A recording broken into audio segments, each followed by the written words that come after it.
अध्याय 1761 मैं भागना चाहता हूँ। यंग कबीला। यंग कबीले की मुख्य दुनिया को स्वर्ग विनाश महाद्वीप कहा जाता था और यह मध्यम ब्रह्मांड के केंद्रीय क्षेत्र में स्थित था। स्वर्ग विनाश महाद्वीप को मध्यम ब्रह्मांड में सबसे अधिक हलचल वाला महाद्वीप कहा जा सकता है और यह मध्यम ब्रह्मांड में महाद्वीपों में सबसे बड़ा भी था। स्वर्ग उजाड़ शहर। यह स्वर्ग विनाश महाद्वीप का सबसे बड़ा शहर था और यह यंग कबीले का मुख्यालय था। प्रातःकाल। स्वर्ग के वीरान शहर की शांतिपूर्ण सड़कों पर कुछ बहुत ही असामान्य घटना घटी। यंग कबीले के 2 सच्चे क्षेत्र विशेषज्ञ लापता हो गए थे। उनका गायब होना बहुत ही अजीब था और जब यंग कबीले ने उनकी खोज शुरू की तो और भी अधिक सच्चे क्षेत्र विशेषज्ञ गायब हो गए। दोपहर के समय यंग कबीले के 7 सच्चे क्षेत्र विशेषज्ञ गायब थे। इस समय यंग कबीले को पता चल गया कि कुछ गड़बड़ है। स्वर्ग वीरानी हॉल। यंग कबीले के सभी प्रमुख व्यक्ति यहाँ एकत्र हुए थे और बैठक का नेता यंग कबीले का कुलपति यंग क्विंग था।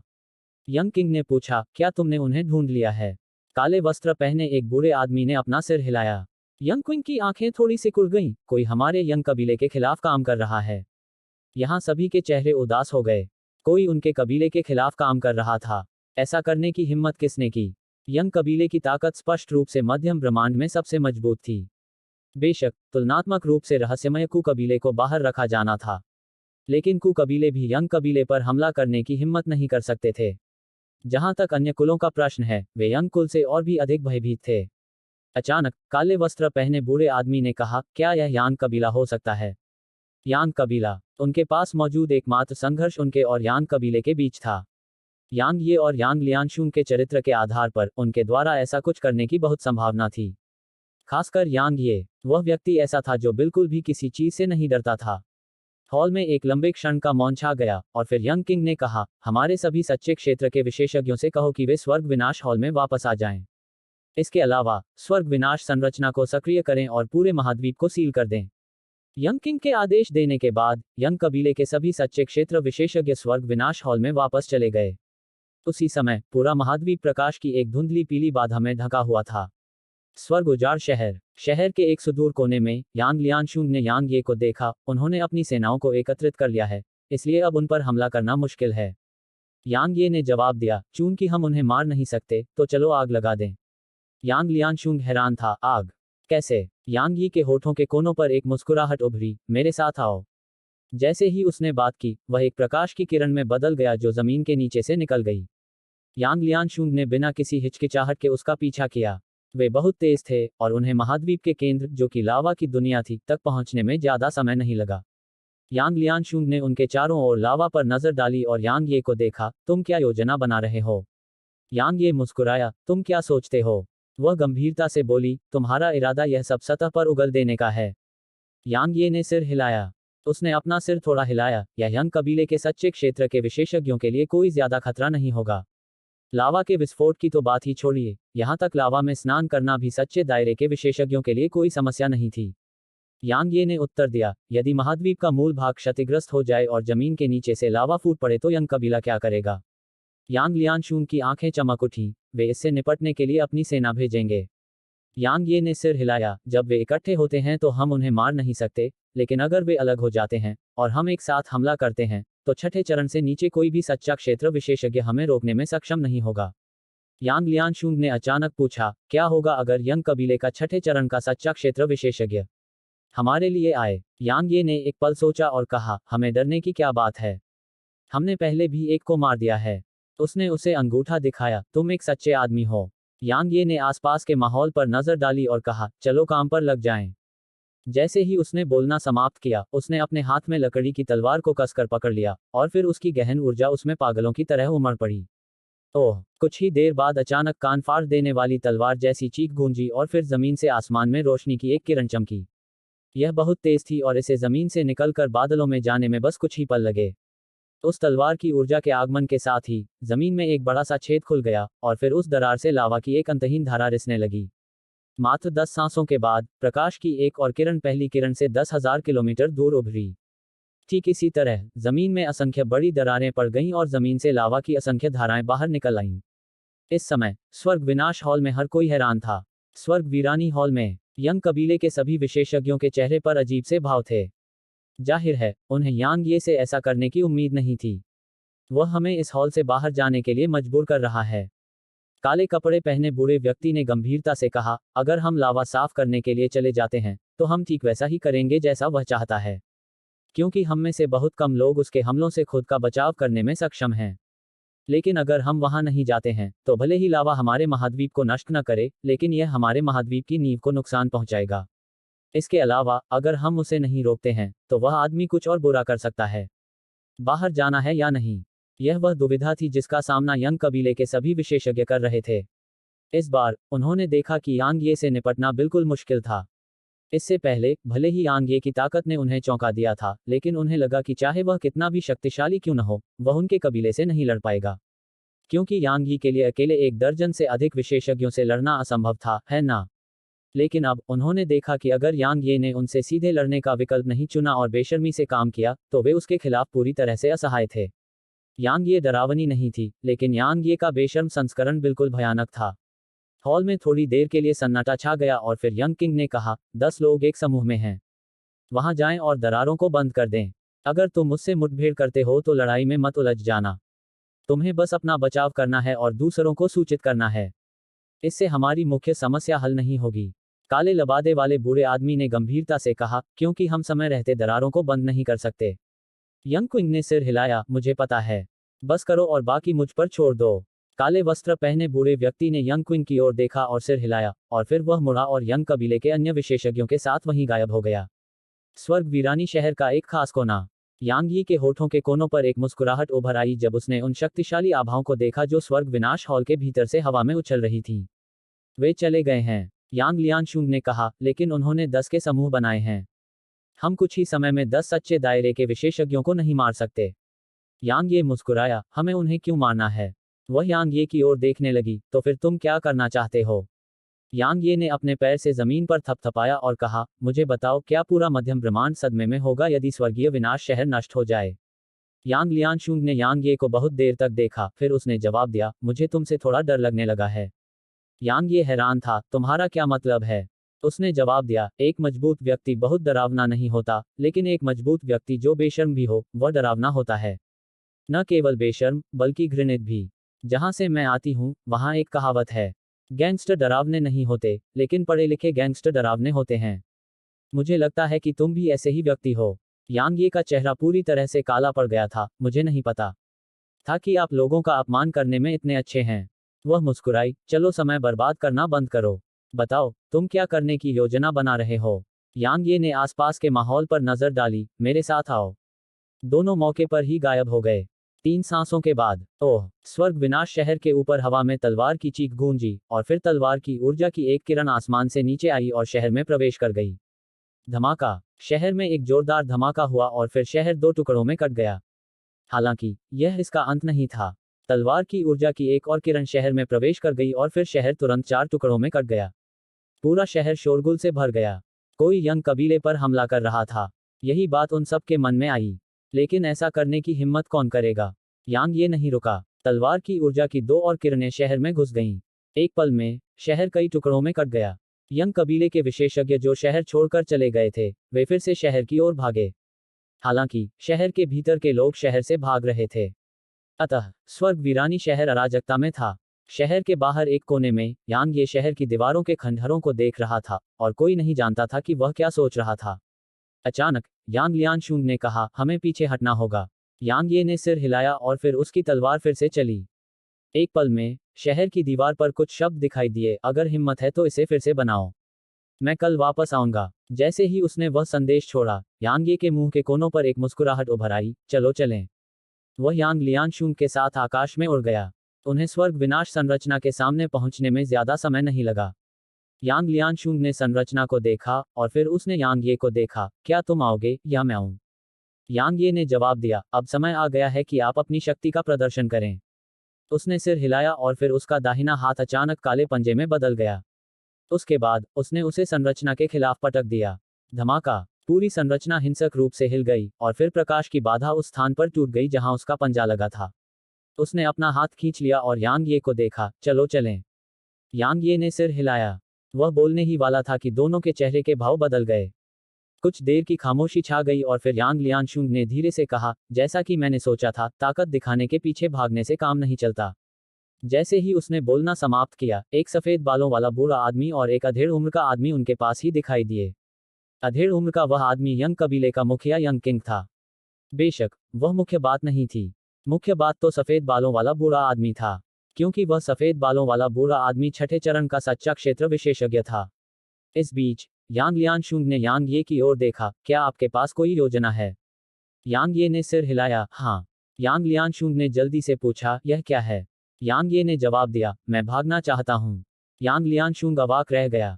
अध्याय 1762 युद्ध की घोषणा। मैं दौड़ना चाहूँ। यांग ये मजाक नहीं कर रहा था, वह सचमुच अभी भागना चाहता था। छठे चरण का सच्चा क्षेत्र विशेषज्ञ। भले ही उसने अपनी तलवार के एक झटके से छठे चरण के सच्चे दायरे के विशेषज्ञ के शरीर को नष्ट कर दिया था, लेकिन उस समय वह अपनी पूरी सीमा पर था।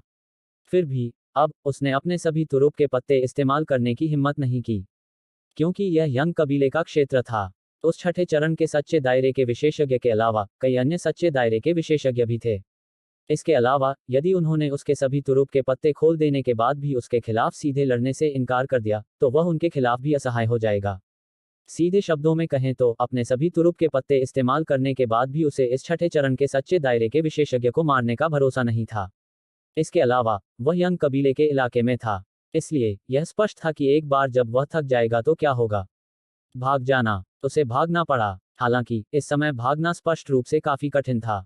कितना आश्चर्य की बात है। इस बीच सफेद बालों वाला बूढ़ा आदमी अचानक बोला, यांग कबीले में दो अद्वितीय प्रतिभाएं प्रकट हुई हैं। कई साल पहले यांग कबीले में वह आदमी था, यांग वुडी। अब तुम दोनों भी उसके पास हैं। हाहा, स्वर्ग वास्तव में तुम्हारे यांग कबीले के प्रति दयालु है। यांग ये और यांग लियांशुंग ने एक दूसरे को देखा। अंत में यांग लियांशुंग ने सफेद बालों वाले बूढ़े व्यक्ति को देखा, मैं काफी हैरान हूं। मुझे उम्मीद नहीं थी कि तुम जैसे बूढ़े व्यक्ति को यहां दिखाया जाएगा। यंग किंग ने अचानक कहा, मैंने अपने पूर्वज को परेशान किया क्योंकि मैं तुम दोनों को कोई मौका नहीं देना चाहता था। यांग लियांशुंग, तुम यहां आने की हिम्मत इसलिए कर रहे हो क्योंकि तुम्हें लगता है कि मेरे यंग कबीले के मुखिया आसानी से खुद को नहीं दिखाएंगे। दुर्भाग्य से हम तुम्हें वह नहीं मिलने देंगे जो तुम चाहते हो, क्योंकि हमने कभी तुम दोनों को कम नहीं आंका है। मेरा यंग कबीला तुम दोनों को एक सच्चे छठे चरण के सच्चे दायरे के विशेषज्ञ के रूप में मानता है। मैं वास्तव में सम्मानित महसूस कर रहा हूं। यांग लियांशुंग ने आगे कहा, लेकिन क्या आपका यंग कबीला छठे चरण के सच्चे दायरे के विशेषज्ञ को खोने से डरता नहीं है? सफेद बालों वाले बूढ़े आदमी ने अचानक कहा, आप कोशिश क्यों नहीं करते? यांग लियांशुंग ने यांग ये को देखा। उनकी आंखें मिली और फिर वे एक साथ ही गायब हो गए। ठीक उसी पल बूढ़े आदमी ने अचानक अपना दाहिना हाथ आगे बढ़ाया। एक पल में उसकी हथेली से चमकदार सफेद रोशनी की एक किरण निकली। टकराना, एक जोरदार धमाका हुआ और फिर सफेद बालों वाला बूढ़ा आदमी 100 मीटर पीछे धकेल दिया गया। यांग ये और यांग लियांशुंग को 300 मीटर पीछे धकेल दिया गया। इस टक्कर में यांग ये और यांग लियांशुंग स्पष्ट रूप से नुकसान में थे। हालांकि सफेद बालों वाले बूढ़े आदमी और यंग किंग के चेहरे पर बेहद गंभीर भाव थे। यह तथ्य कि यांग ये और यांग लियांशुंग ने यांग जियांग के भौतिक शरीर को नष्ट कर दिया था, मध्यम ब्रह्मांड में कोई रहस्य नहीं था। हालांकि उन्होंने इसके बारे में केवल सुना था और उन्होंने इसे स्वयं नहीं देखा था, इसलिए उन्हें यांग ये और यांग लियांशुंग की ताकत का सटीक अंदाजा नहीं था। अब उन्होंने ऐसा किया। यांग ये और यांग लियांशुंग की संयुक्त सेना वास्तव में छठे चरण के सच्चे क्षेत्र विशेषज्ञ से लड़ने में सक्षम थी। इस समय यंग किंग काफी डरा हुआ था। वह भी उनसे नहीं डर रहा था, वह भविष्य में उनकी ताकत से डर रहा था। एक बार उन्हें बढ़ने की अनुमति दे दी गई तो यंग कबीले को भी उनसे कांपना पड़ेगा। उन्हें आगे बढ़ने की अनुमति नहीं दी जा सकती। जैसे ही उसने इस बिंदु तक सोचा, यंग किंग ने अपना दाहिना हाथ हिलाया। एक पल में स्वर्ग विनाश शहर के भीतर से कुछ दर्जन आकृतियां हवा में उछलीं। यांग यी और यांग लियांशुंग के आसपास लगभग 30 सच्चे दायरे के विशेषज्ञों को प्रकट होने में ज्यादा समय नहीं लगा। इसके अलावा उनमें से सबसे कमजोर सच्चे दायरे के तीसरे चरण में था। वे यांग ये और यांग लियांशुंग को कोई मौका नहीं देना चाहते थे। यदि वे नहीं मरते तो यंग कबीला कभी भी चैन से सो नहीं पाता। भले ही यंग कबीले और यांग लियांशुंग दोनों के बीच कोई दुश्मनी न हो, फिर भी वे यांग ये और यांग लियांशुंग को बढ़ने नहीं देंगे। वे एक खतरा थे। यदि वे और अधिक बढ़ गए तो वे मध्यम ब्रह्मांड के अधिपति के रूप में यंग कबीले की स्थिति को खतरे में डाल देंगे। यांग यी का चेहरा उतर गया जब उसने यह दृश्य देखा। आखिरकार यहाँ इतने सारे विशेषज्ञ थे, वह उनसे नहीं लड़ सकता था, भले ही उसके पास 3 सिर और 6 हाथ हों। अगर यह आमने सामने की लड़ाई होती तो वह अकेले ही सफेद बालों वाले बूढ़े आदमी से लड़ सकता था। लेकिन अब वे स्पष्ट रूप से उस पर और यांग लियांशुंग पर हमला करने का इरादा रखते थे। एक क्षण का मौन छा गया, और फिर यंग क्विंग ने अचानक अपना दाहिना हाथ हिलाया, एक साथ हमला करो। जैसे ही उन्होंने आदेश दिया, यांग ये और यांग लियांशुंग के आसपास मौजूद सच्चे क्षेत्र के विशेषज्ञ उनकी ओर दौड़ पड़े। उसी समय यंग क्विंग ने सफेद बालों वाले बूढ़े व्यक्ति को देखा। पूर्वज, कृपया उनकी मदद करें। सफेद बालों वाले बूढ़े आदमी ने एक पल के लिए गहराई से सोचा और सिर हिलाया।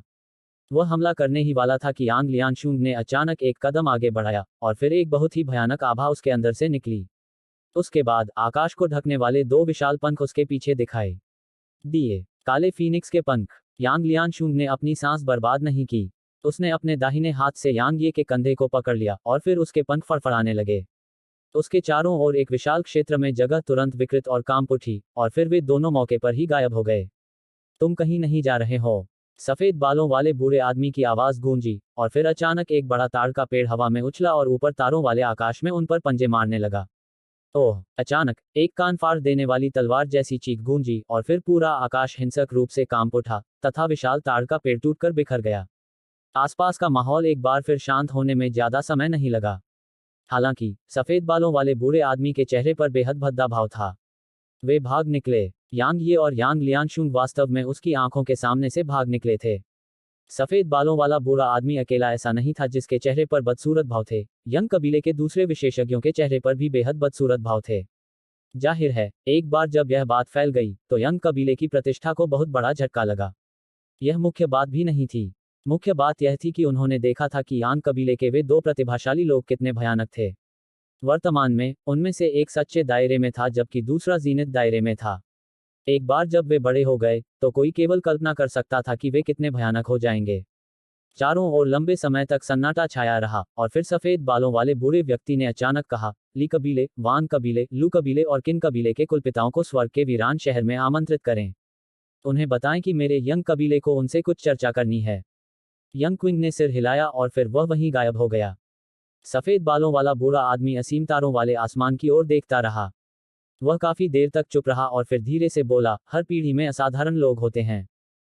कुछ ही समय बाद स्वर्ग विनाश नगर में जो कुछ हुआ उसकी खबर पूरे मध्यम ब्रह्मांड में फैल गई। संपूर्ण मध्यम ब्रह्मांड स्तब्ध रह गया। यंग कबीला मध्यम ब्रह्मांड का अधिपति था, और सैकड़ों सालों से स्वर्ग के विनाश शहर में कभी कुछ नहीं हुआ था। या यह कहा जाना चाहिए कि कई सालों से किसी व्यक्ति या शक्ति ने यंग कबीले को भड़काने की हिम्मत नहीं की थी।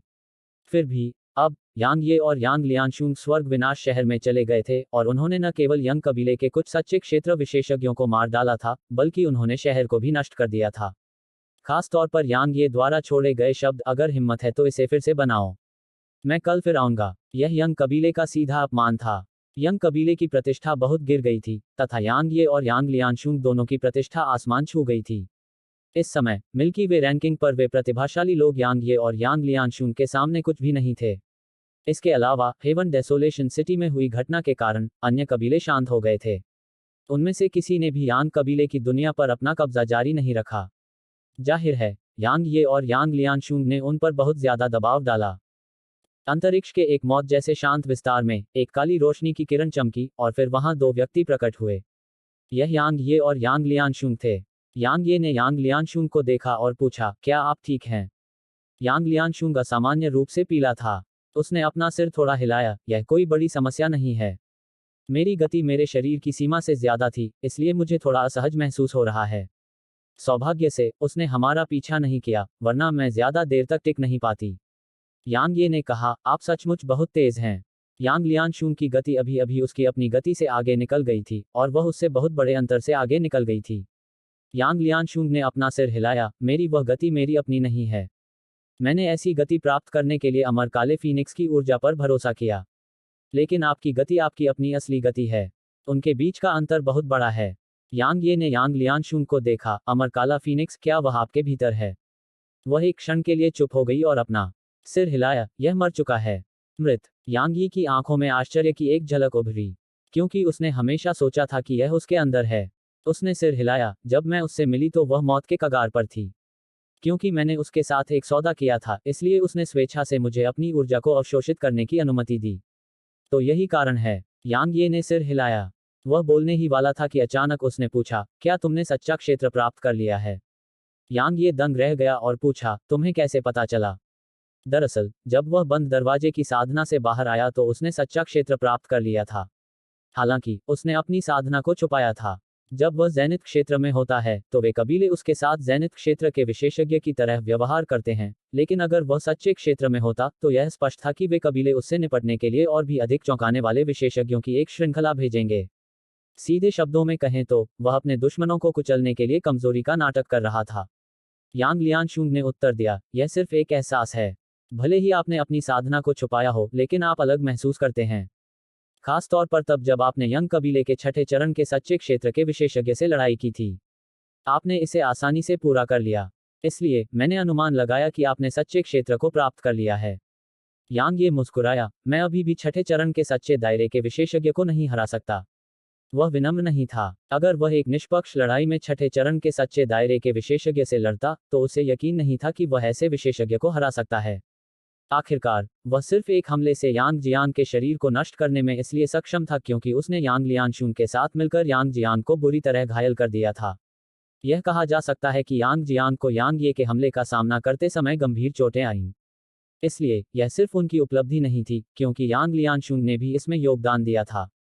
वह अपनी ताकत को अच्छी तरह से जानता था। अगर कोई व्यक्ति अपनी ताकत को अच्छी तरह से नहीं पहचान पाता तो यह उसके लिए बेहद खतरनाक होता है। यांग लियांशुंग मुस्कुराए, कोई जल्दी नहीं है। हम अभी भी युवा हैं और हमारी युवावस्था ही हमारा फायदा है। यांग ये बोलने ही वाली थी कि यांग लियांशुंग ने भौहें सिकोड़ लीं। उसके चेहरे पर उदासी छाने में ज्यादा समय नहीं लगा।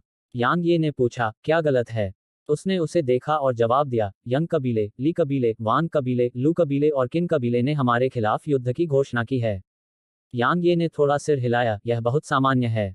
एक और बात है, उसने आगे कहा, उन्होंने संयुक्त रूप से इनाम जारी किया है। यांग ये ने पूछा, मुझ पर? उसने अपना सिर हिलाया, आपकी पत्नियों और प्रियजनों के लिए। उनमें से प्रत्येक के जीवन के लिए एक सच्चा रैंक खजाना। यांग ये का चेहरा तुरंत उदास हो गया। अध्याय 1763 निर्दयी की जीत। लक्ष्य थे सुकिंगशी और अन्य। भले ही यांग ये का चेहरा इस समय बहुत शांत था, लेकिन यांग लियांशुन को भयंकर ठंड का एहसास हुआ। वह एक पल के लिए चुप रही और बोली, वे हम पर कोई इनाम नहीं रखेंगे, क्योंकि छठे चरण के सच्चे दायरे के विशेषज्ञों के अलावा कोई और हमें मारने की कोशिश करने की हिम्मत नहीं करेगा। यहां तक छठे चरण के सच्चे दायरे के विशेषज्ञ भी हमें मारने की कोशिश करने की हिम्मत नहीं करेंगे। इसके अलावा वे छठे चरण के सच्चे दायरे के विशेषज्ञों की इच्छा के अनुसार इनाम देने में सक्षम नहीं होंगे। वह एक पल के लिए रुकी और बोली, तो वे केवल आपकी पत्नियों और प्रियजनों को ही निशाना बना सकते हैं, क्योंकि वे तुलनात्मक रूप से कमजोर हैं और उन्हें मारना आसान है। इसके अलावा मुझे यकीन है कि आप जानते हैं कि आपकी पत्नियां और प्रियजन आपकी कमजोरी हैं।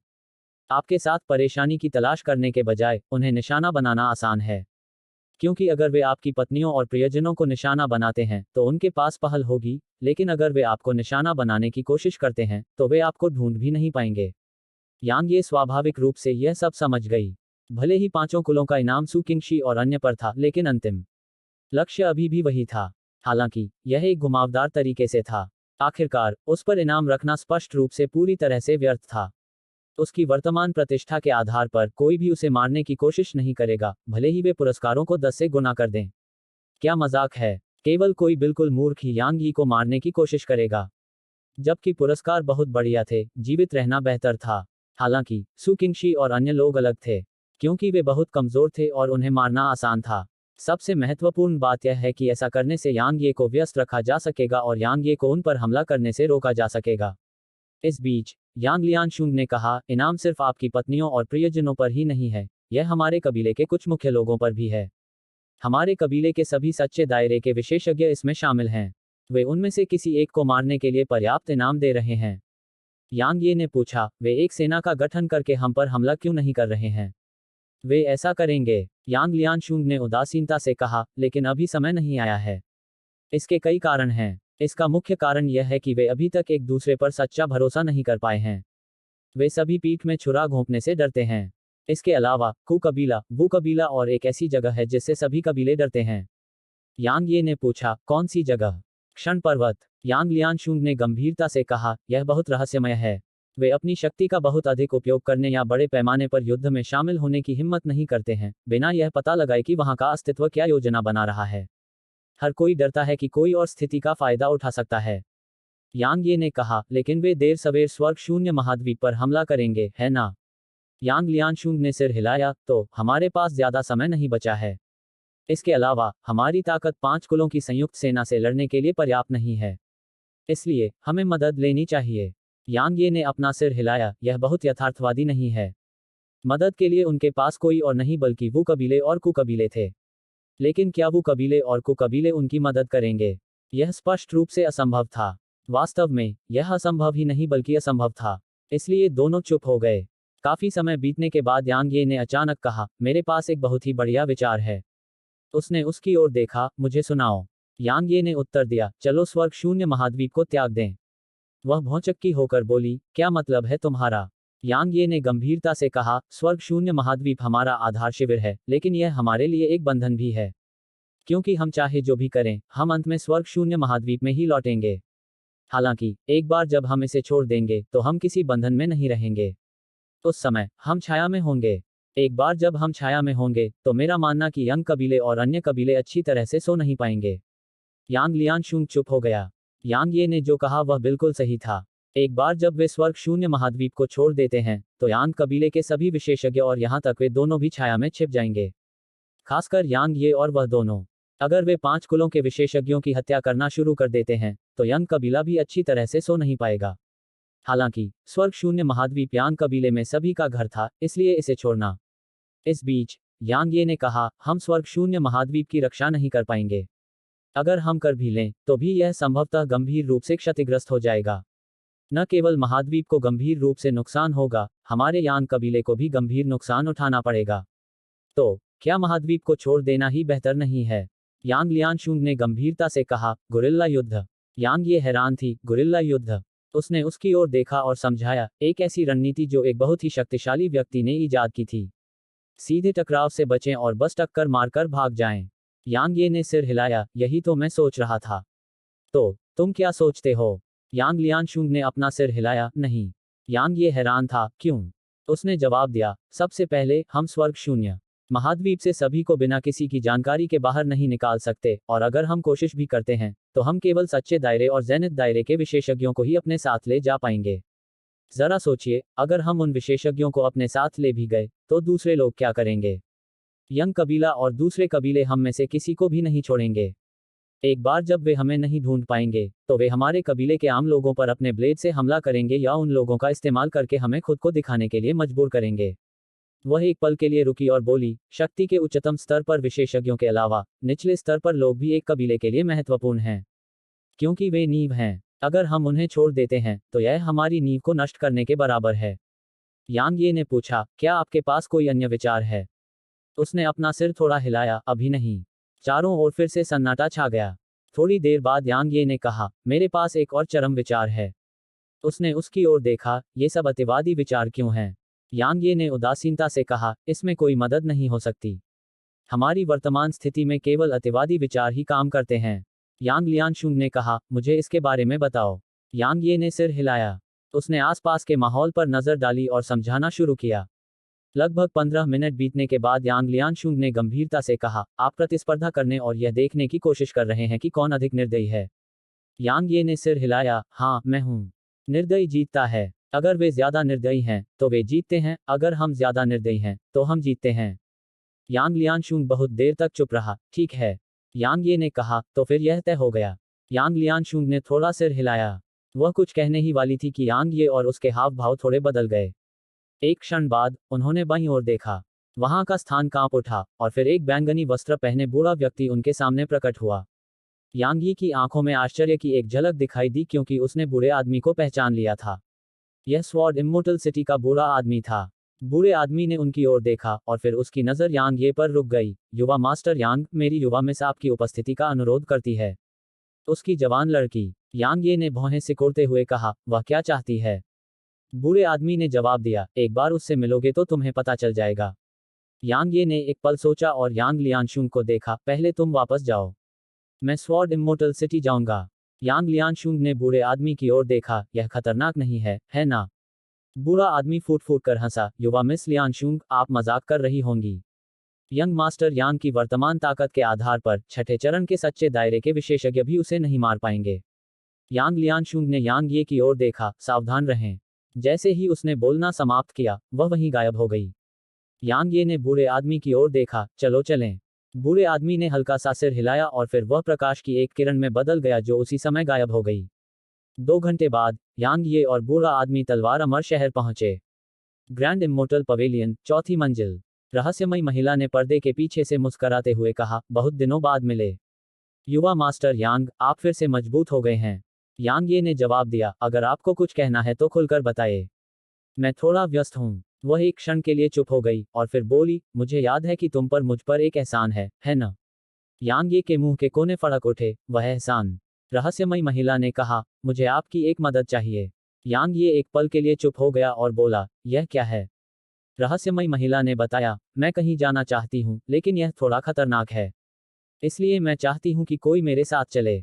यांग ये ने एक पल सोचा और जवाब दिया, क्या आप किसी और को ले जा सकते हैं? उसने उत्तर दिया, युवा मास्टर यांग, आप एहसान नहीं चुकाना चाहते? यांग ये ने जोर से हंसते हुए कहा, तुम निश्चित रूप से कमजोर नहीं हो, फिर भी तुम्हें भी लगता है कि यह बहुत खतरनाक है। मुझे लगता है कि अगर मैं तुम्हारे साथ जाऊंगी तो शायद जिंदा वापस न लौट पाऊं। रहस्यमयी महिला मुस्कुराई, वास्तव में अगर आपको कुछ पता होता तो आप निश्चित रूप से जाते, भले ही मैं कुछ न कहूं। यांग ये ने भौहें सिकोड़ते हुए पूछा, यह क्या है? उसने जवाब दिया, मैंने सुना है कि नेदर पवेलियन के सदस्यों के साथ आपके बहुत अच्छे संबंध हैं। यांग ये अचानक उठ खड़ा हुआ और लंबे समय तक स्क्रीन को देखता रहा। आप नीदरलैंड मंडप के बारे में जानते हैं? आप कौन हैं? आश्चर्यचकित मत हो, उसने आगे कहा, क्योंकि मैं भी नेदर पवेलियन से हूं। यांग ये की आंखें थोड़ी सिकुड़ गईं जब उसने उसे सुना, आप भी नीदरलैंड मंडप से हैं। हैरान हो गई। वह मुस्कुराई, हैरान तो हुई थी, पर अब नहीं। यांग ये ने पूछा, क्यों? उसने समझाया, यह एक लंबी कहानी है, इसलिए मैं विस्तार में नहीं जाऊंगी। आपको बस यह जानना है कि नेदर पवेलियन से आपके दोस्त अभी उस जगह जा रहे हैं, और वह जगह बहुत खतरनाक है। मेरा मानना कि जब आपके दोस्त खतरे में हो तो आप चुपचाप नहीं खड़े रहेंगे, है ना? यांग ये बहुत देर तक चुप रहा, फिर उसने पूछा, वे कहाँ चले गए हैं? उसने उत्तर दिया, स्वर्ग स्तंभ पर्वत। यांग ये ने भौहें सिकोड़कर पूछा, वह क्या है? रहस्यमयी महिला बहुत देर तक चुप रही, फिर उसने जवाब दिया, वह स्थान जहां मंडप मास्टर सीयू कई साल पहले गायब हो गए थे। शाओ सियो, नीदर मंडप के पिछले मंडप मास्टर। अध्याय 1764, तुमने ऐसा क्यों नहीं कहा? शाओ सियो, यांग ये के लिए ये शब्द नए नहीं थे, क्योंकि उसने ब्लड मैडन से इसके बारे में सुना था। वह व्यक्ति नेदर पवेलियन का निर्माता था। स्वर्ग स्तंभ पर्वत, रहस्यमयी महिला ने आगे कहा, यह बहुत खतरनाक है। क्योंकि यह बड़े ब्रह्मांड से जुड़ा हुआ है, इसलिए बड़े ब्रह्मांड के प्राणी समय समय पर वहां दिखाई देते हैं। इसलिए, युवा मास्टर यांग, मुझे आपकी मदद चाहिए। बेशक, उन्हें भी आपकी मदद की जरूरत है। यांग ये ने पूछा, आप सभी अपने पिछले मंडप मास्टर को क्यों ढूंढ रहे हैं? कमरे में सन्नाटा छा गया। काफी समय बीतने के बाद वह फिर से बोली, क्या आप जानते हैं कि नेदर पवेलियन के कई लोग अनाथ हैं, जिनमें मैं भी शामिल हूं? यह पवेलियन मास्टर शाओ सियू ही थी जिन्होंने हमें अंदर ले लिया और हमें पढ़ाया, जिससे हमें अपना भाग्य बदलने का मौका मिला। वह हमारे लिए सिर्फ एक पवेलियन मास्टर नहीं है। वह एक क्षण रुकी और बोली, हम उसकी खोज कर रहे हैं क्योंकि हम जानना चाहते हैं कि क्या वह बड़े ब्रह्मांड में चली गई है या गिर गई है। यांग ये ने थोड़ा सा मुंह सिकोड़ा, वह अपनी ताकत के स्तर पर मर सकती है। भले ही वह नहीं जानता था कि शाओ सियू कितनी ताकतवर थी, लेकिन शाओ सियू ने अनगिनत प्रणालियों के माध्यम से अपना रास्ता बनाया और अपराजित रही। ऐसा व्यक्ति निश्चित रूप से एनफिटेड वन जैसा असाधारण विशेषज्ञ था। कोई भी पूरी तरह से अजेय नहीं है। रहस्यमयी महिला ने आगे कहा, दुनिया बहुत बड़ी है और ब्रह्मांड उससे भी बड़ा है। कोई भी सबसे मजबूत नहीं है और केवल एक मजबूत व्यक्ति ही है। यांग ये बहुत देर तक चुप रही और बोली, मैं अभी मुक्त नहीं हूं। अगर यह किसी और समय होता तो वह स्वर्ग स्तंभ पर्वत की यात्रा करने के लिए तैयार होता, क्योंकि नेदर मैडन और अन्य लोग वहां गए थे। वह अपने पुराने दोस्तों से भी मिलना चाहता था। लेकिन अगर वह अभी चला जाता तो यांग लियांशुंग और अन्य निश्चित रूप से एक निराशाजनक स्थिति में पड़ जाते। इसके अलावा सु किंगशी और अन्य लोग यांग कबीले में थे, इसलिए वह ऐसे समय में बिल्कुल नहीं जा सकता था। कमरे में कुछ देर के लिए सन्नाटा छा गया और फिर रहस्यमयी महिला बोली, युवा मास्टर यांग, अगर मैं ईमानदार रहूं तो यांग कबीला 5 कुलों से नहीं लड़ सकता। यांग ये मुस्कुराया, लेकिन मैं यूं ही आत्मसमर्पण नहीं कर सकता, है ना? रहस्यमयी महिला बहुत देर तक चुप रही। आधा साल, अभी आधा साल और बाकी है। अगर तुम तब तक यांग कबीले के मुद्दों को सुलझाने में सक्षम हो जाते हो तो हम साथ में स्वर्ग स्तंभ पर्वत की ओर चलेंगे। ठीक है, यांग ये ने एक पल सोचा और सहमति जताते हुए कहा, ठीक है। वह बोलते हुए खड़ा हुआ, अगर और कुछ नहीं हुआ तो मैं विदा लेता हूं। उसने जवाब दिया, मेरे पास एक जानकारी है जो शायद आपके लिए थोड़ी उपयोगी हो। यांग ये ने कहा, कृपया बताओ। उसने कहा, कु कबीले से सावधान रहो। यांग ये हैरान था, तुम्हारा क्या मतलब है? उसने समझाया, यंग कबीला वास्तव में इतना भयानक नहीं है, क्योंकि उनकी ताकत खुलेआम सामने आती है। हर कोई जानता है कि वे क्या योजना बना रहे हैं। लेकिन कु कबीला, क्या आप इसकी असली ताकत जानते हैं? क्या आप जानते हैं कि वे क्या योजना बना रहे हैं? यांग ये ने भौहें सिकोड़ते हुए कहा, क्या तुम्हें कुछ पता है? उसने जवाब दिया, कोई बात नहीं। मैं तो बस तुम्हें याद दिला रही हूँ। मैं थक गई हूँ, इसलिए कृपया चले जाओ। यांग ये ने लंबे समय तक स्क्रीन को देखा और कहा, अलविदा। वह पलटा और कमरे से गायब हो गया। कमरे में कुछ देर की खामोशी छा गई, और फिर वह अचानक धीरे से बोली, सच्चा क्षेत्र। दुर्भाग्य से, यह अभी भी पर्याप्त नहीं है। जैसे ही उसने स्वॉर्ड इमोर्टल सिटी छोड़ा, यांग ये वापस यांग कबीले में चला गया। वर्तमान में, यांग कबीले ने स्वर्ग शून्य महाद्वीप को छोड़कर अन्य सभी दुनियाओं को त्याग दिया था। उसके पास इतने सारे संसारों की रक्षा करने की क्षमता नहीं थी। चूंकि वह उन्हें नहीं रख सकता था, इसलिए उन्हें त्यागना और उनकी ताकत को बचाए रखना बेहतर था। यंग कबीले और अन्य कबीलों ने इस अवसर को नहीं छोड़ा, और यांग कबीले का क्षेत्र उनके बीच विभाजित हो गया। यांग कबीले ने इस पर कोई प्रतिक्रिया नहीं दी। हालांकि, मध्यम ब्रह्मांड में हर कोई तूफान के आगमन को महसूस कर सकता था। क्षण पर्वत, यांग कबीले में ज्यादा समय तक नहीं रहे। इसके बजाय वे मोमेंट माउंटेन चले गए। वहां अब भी उतनी ही शांति थी जितनी पहले हुआ करती थी। यांग ये पहाड़ की तलहटी में काफी देर तक चुपचाप खड़ा रहा, और फिर वह मोमेंट माउंटेन में प्रवेश कर गया। पूरे रास्ते में, यांग ये को कोई सड़ती हुई लाश नहीं मिली, और उसे मोमेंट सिटी पहुंचने में ज्यादा समय नहीं लगा। मोमेंट सिटी में मौत जैसा सन्नाटा था और यहाँ जीवन का कोई संकेत नहीं था। यांग ये मोमेंट सिटी के सबसे बड़े मंडप, मोमेंट पवेलियन में गए। जब वह मंडप में प्रवेश करने ही वाला था, तो एक लाल अधेड़ व्यक्ति ने उसका रास्ता रोक लिया। वह व्यक्ति कुछ नहीं बोला और बस उसके रास्ते में खड़ा रहा। यांग ये एक पल के लिए चुप हो गया और फिर उसने मंडप की ओर देखा। हम परिचित हैं, चाहे कुछ भी हो। आपको इतना ठंडा होने की जरूरत नहीं है ना? एक क्षण बाद, यांग ये ने महसूस किया कि उसके सामने का दृश्य बदल गया है, और फिर वह हॉल में प्रकट हुआ। यांग ये का चेहरा अत्यंत गंभीर हो गया, क्योंकि वह उसे प्रतिक्रिया देने से पहले ही हॉल में ले आई थी। लाल पोशाक पहने महिला मेजबान की सीट पर बैठी थी।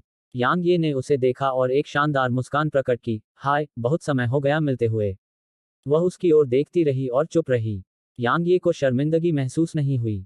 वह उसके पास गया और 1 मीटर दूर रुक गया, और उसने कहा, मैं थोड़ी परेशानी में हूं। जैसा कि स्वॉर्ड इमोर्टल सिटी की रहस्यमयी महिला ने कहा था, यांग कबीला 5 कबीलों की संयुक्त सेना को रोकने में सक्षम नहीं था। इसलिए, वह मदद ढूंढना चाहता था। वु कबीले और कु कबीले के पास जाना व्यर्थ था, क्योंकि यह असंभव था। इस प्रकार, उसने एक व्यक्ति के बारे में सोचा जो उसके सामने एक महिला थी। हालांकि संभावनाएं कम थीं, फिर भी वह इसे आजमाना चाहता था। उसने यांग यी को देखा और उदासीनता से बोली, क्या इसका मुझसे कोई लेना देना है? इस समय वह स्वाभाविक रूप से शर्मीला नहीं हो सकता था। उसने मुस्कुराते हुए कहा, क्या हम एक सौदा कर सकते हैं? उसने अपना सिर हिलाया, मैं मना करती हूँ। यांग ये हैरान था, क्यों? उसने यांग यी को देखा और जवाब दिया, क्योंकि आपके पास अभी ऐसा करने की योग्यता नहीं है। यांग ये का चेहरा सख्त हो गया, लेकिन उसे सामान्य होने में ज्यादा समय नहीं लगा। मैं अभी योग्य नहीं हूँ, लेकिन भविष्य में मैं योग्य हो सकती हूँ। उसने जवाब दिया, यह भविष्य के लिए है। यांग ये उसके पास गया, आप निवेश कर सकती हैं। क्या आपको नहीं लगता कि मुझ में बहुत संभावनाएं हैं? उसने यांग यी को बहुत देर तक देखा और फिर जवाब दिया, मैं कई मोटी चमड़ी वाले लोगों से मिली हूँ, लेकिन मैं कभी भी तुम्हारे जितना मोटी चमड़ी वाले किसी व्यक्ति से नहीं मिली। यांग यी के पास कहने को शब्द नहीं थे। इस बीच, महिला ने कहा, निवेश में जोखिम होता है। अगर तुम मर गए, तो क्या मेरा निवेश डूब नहीं जाएगा? इसके अलावा, अगर मैं ईमानदारी से कहूं, तो मुझे तुम्हारी मदद की जरूरत नहीं है, और तुम मेरी मदद नहीं कर सकते।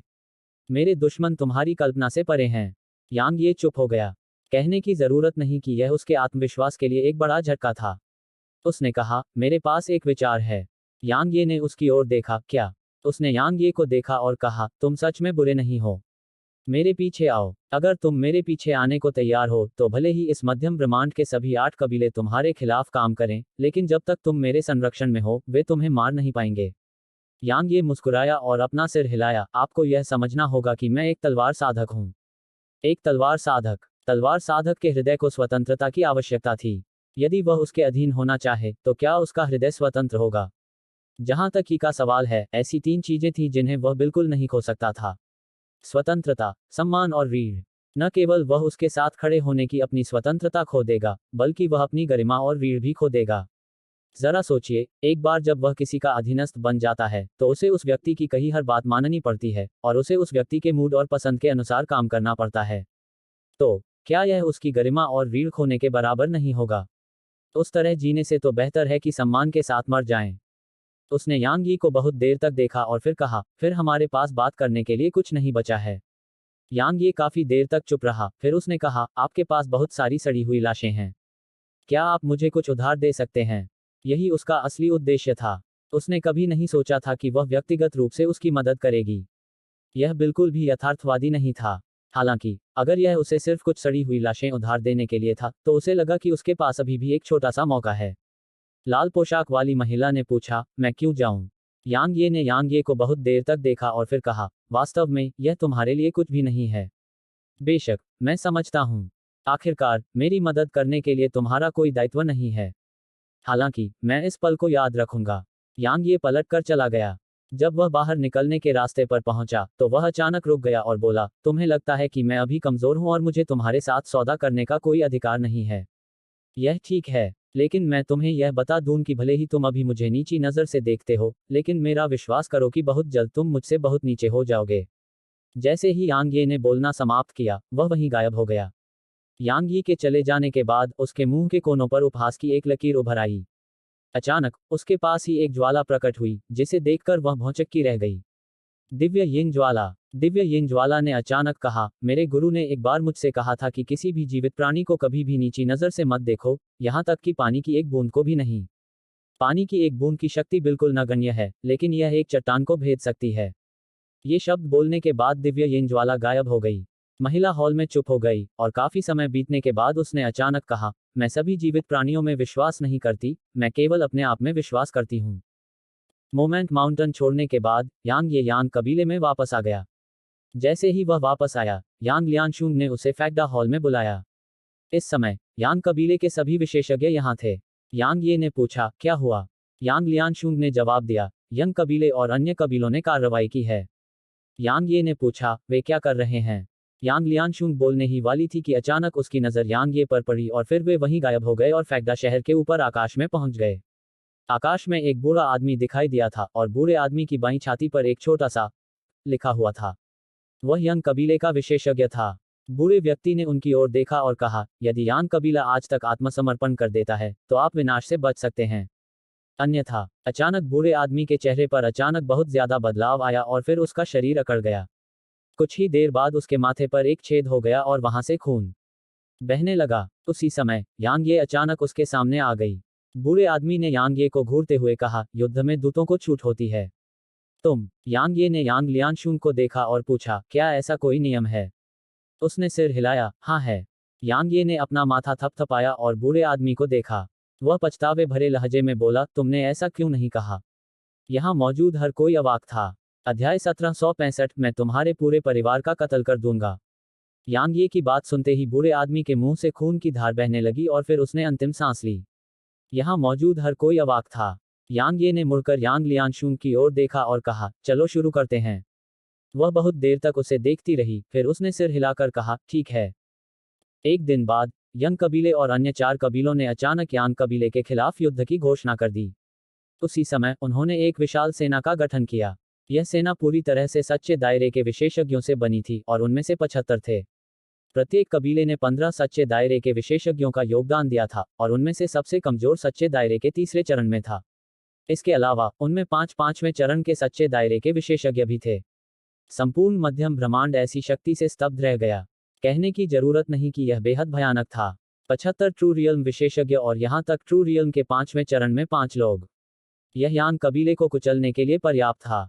तो क्या यांग कबीला मध्यम ब्रह्मांड से लुप्त हो जाएगा? जहां तक कई लोगों का सवाल है, यह निश्चित था। क्योंकि यांग ये और यांग लियांशुंग चाहे कितने भी राक्षसी क्यों न हो, उनके लिए 5 कुलों की संयुक्त सेना से लड़ना असंभव था। खासकर तब जब यंग कबीला उनके बीच में था। जब यांग कबीले ने सेना के बारे में सुना तो वह असाधारण रूप से शांत लग रहा था। कम से कम स्वर्ग शून्य महाद्वीप सतह पर असाधारण रूप से शांत था।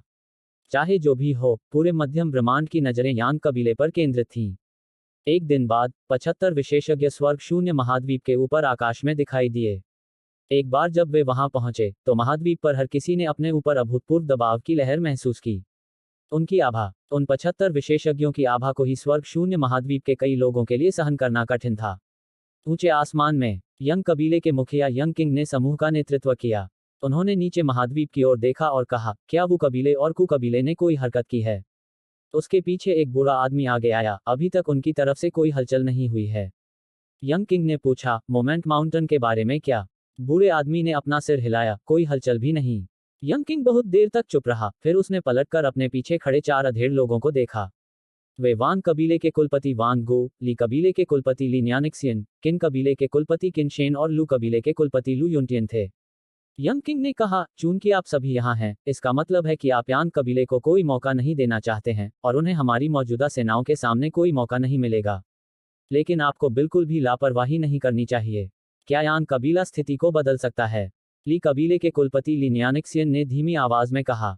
वह यान कबीले से सबसे ज्यादा नफरत करता था, क्योंकि यांग ये और यांग लियानशुंग ने ली कबीले के लगभग 20 सच्चे दायरे के विशेषज्ञों को मार डाला था, और उन्होंने उन सिरों को ली कबीले को वापस भेज दिया था।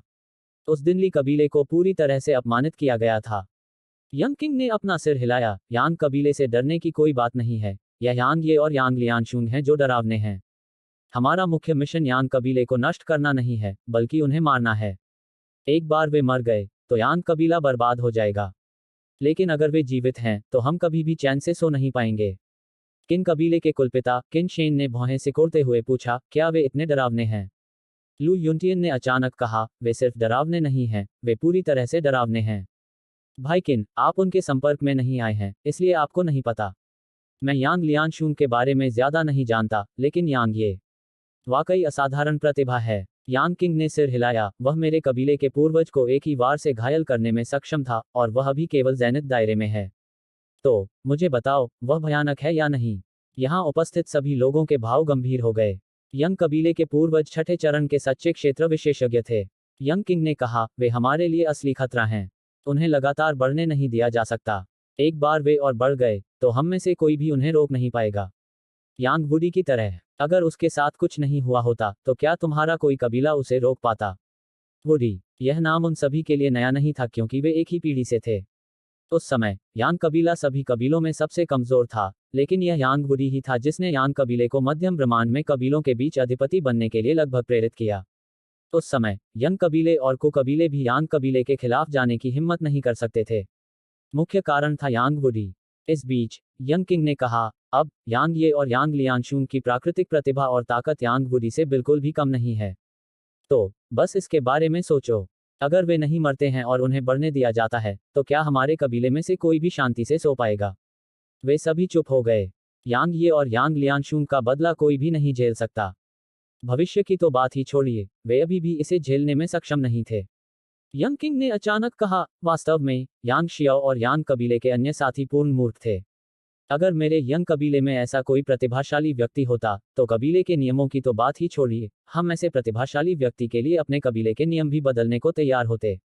वह अपने अधिकार को छोड़ नहीं सकता था। लू युनटियन ने कहा, वह अपने पास मौजूद अधिकार को छोड़ नहीं सकता था। दरअसल यह सिर्फ वही नहीं है, आप में से कितने लोग वास्तव में अपने अधिकार को छोड़ सकते हैं? शायद हम एक निश्चित स्तर पर पहुंचने के बाद ऐसा करेंगे, लेकिन हम सभी अभी भी नश्वर दुनिया में रह रहे हैं, है ना? बाकी लोगों ने सिर हिलाया। कुछ चीजें ऐसी थी जिन्हें सिर्फ इसलिए नहीं छोड़ा जा सकता था क्योंकि उन्हें छोड़ना जरूरी था, और यह बात विशेष रूप से अधिकार के मामले में सच थी। अधिकार प्राप्त करने की भावना कुछ ऐसी थी जिसे बहुत से लोग समझ नहीं पाते थे। इस बीच लू युनटियन ने अचानक कहा, ठीक है, यांग कबीले के पास एक और छठे चरण का सच्चा क्षेत्र विशेषज्ञ है। यंग किंग ने थोड़ा सिर हिलाया, चिंता मत करो, अगर वह उनकी मदद करे तो उससे निपटने के लिए कोई होगा। लू युनतियान ने पूछा, आपके यंग कबीले के पूर्वज?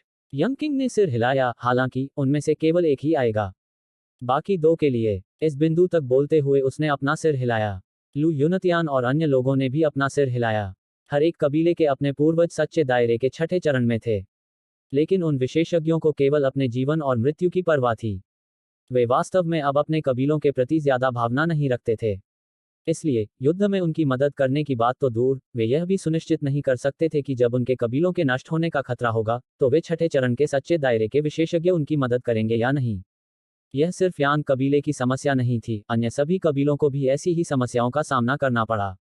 इसका अपवाद वह पूर्वज था जिसके वंशज थे, जैसे यंग कबीले के पूर्वज। यंग किंग यंग कबीले के उस पूर्वज की मदद इसलिए कर पाया क्योंकि यंग किंग उस बूढ़े आदमी का पोता था। यही कारण था कि वह बूढ़े आदमी से मदद पाने में सक्षम था। लेकिन अन्य कुलों, उदाहरण के लिए यांग कुल के पूर्वजों के वंशज चले गए थे। इसलिए जबकि वह अभी भी यांग यी और यांग लियांशुंग दोनों से रक्त संबंध से संबंधित था, उनके बीच संबंध बहुत कमजोर था, जबकि उनके बीच कई पीढ़ियां थीं। इस प्रकार ऐसा नहीं था कि वे यांग यी को कुचलने के लिए अपने कुलों के पूर्वजों से मदद नहीं लेना चाहते थे, समस्या यह थी कि वे उन पूर्वजों को मजबूर नहीं कर सकते थे। यांग कबीले की तरह ही यांग ये और यांग लियांशुंग सच्चे क्षेत्र के छठे चरण में उस बूढ़े व्यक्ति से मदद लेने में सक्षम नहीं थे। इस बीच यंग किंग ने अचानक स्वर्ग शून्य महाद्वीप की ओर देखा। हर कोई यांग कबीले के सच्चे दायरे के विशेषज्ञों को नजरअंदाज करें। अगर यांग ये और यांग लियांशुंग खुद को दिखाते हैं तो हम एक साथ हमला करेंगे और हम उन्हें खत्म करने का प्रयास करेंगे। उनके मर जाने के बाद यांग कबीला खत्म हो जाएगा। उसके पीछे खड़े दूसरे व्यक्ति ने सहमति दर्शाने के लिए सिर हिलाया। इस बीच लू युनतियान ने पूछा, क्या हम अब हमला करें?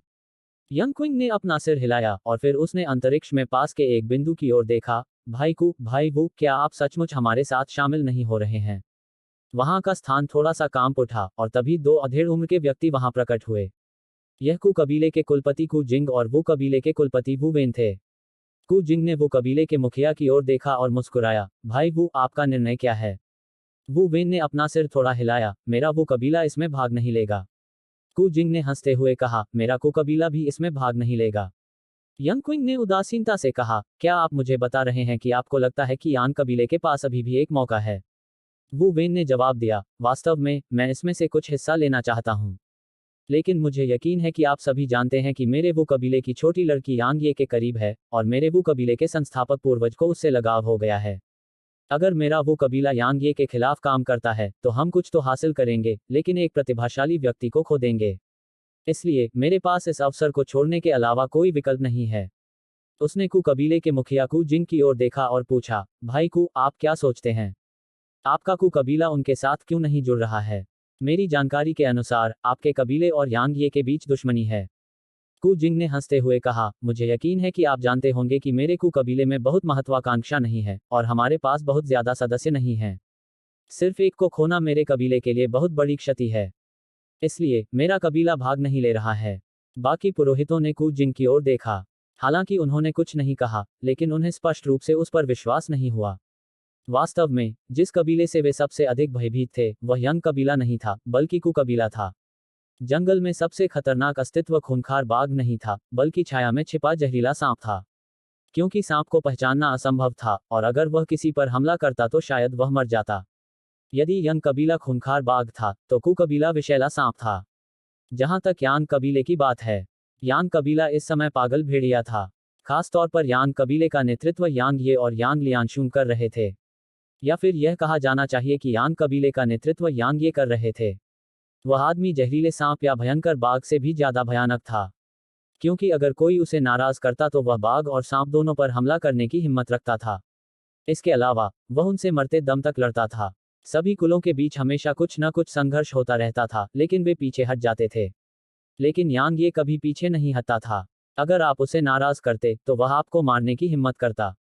यंग क्विंग ने कु जिंग और वू वेन की ओर देखा और कहा, चूंकि आपने अपना निर्णय ले लिया है, इसलिए मैं कुछ नहीं कहूंगा। उसने स्वर्ग शून्य महाद्वीप की ओर देखा और अपना दाहिना हाथ हिलाया। हमला करो। यंग किंग के पीछे के विशेषज्ञ हमला करने ही वाले थे, लेकिन यंग किंग के सामने की जगह अचानक कांप उठी और फिर यंग किंग के चेहरे के हाव भाव अचानक बदल गए। वह गुस्से से चिल्लाया, यांग ये, मैं तुम्हारे पूरे परिवार को मार डालूंगा। यहाँ सभी लोग हैरान थे, क्या हुआ? अध्याय 1766 असाधारण क्षमता वाले लोग। लू युनतियान ने पूछा, भाई यंग, क्या बात है? सब लोग यंग किंग को देखने लगे। यंग क्विंग ने गुस्से से कहा, सब लोग, मुझे अपने कबीले में वापस जाना है। लू युनतियान हैरान था, क्यों? यंग क्विंग ने जवाब दिया, क्योंकि यांग ये हमला कर रहा है। जैसे ही उसने बोलना समाप्त किया, उसकी आकृति वहीं गायब हो गई और यंग कबीले के अन्य विशेषज्ञ भी उसके साथ गायब हो गए। यांग ये हमला कर रहा है। वे सभी दंग रह गए। वह यंग कबीले पर हमला करने की हिम्मत कैसे कर सकता है?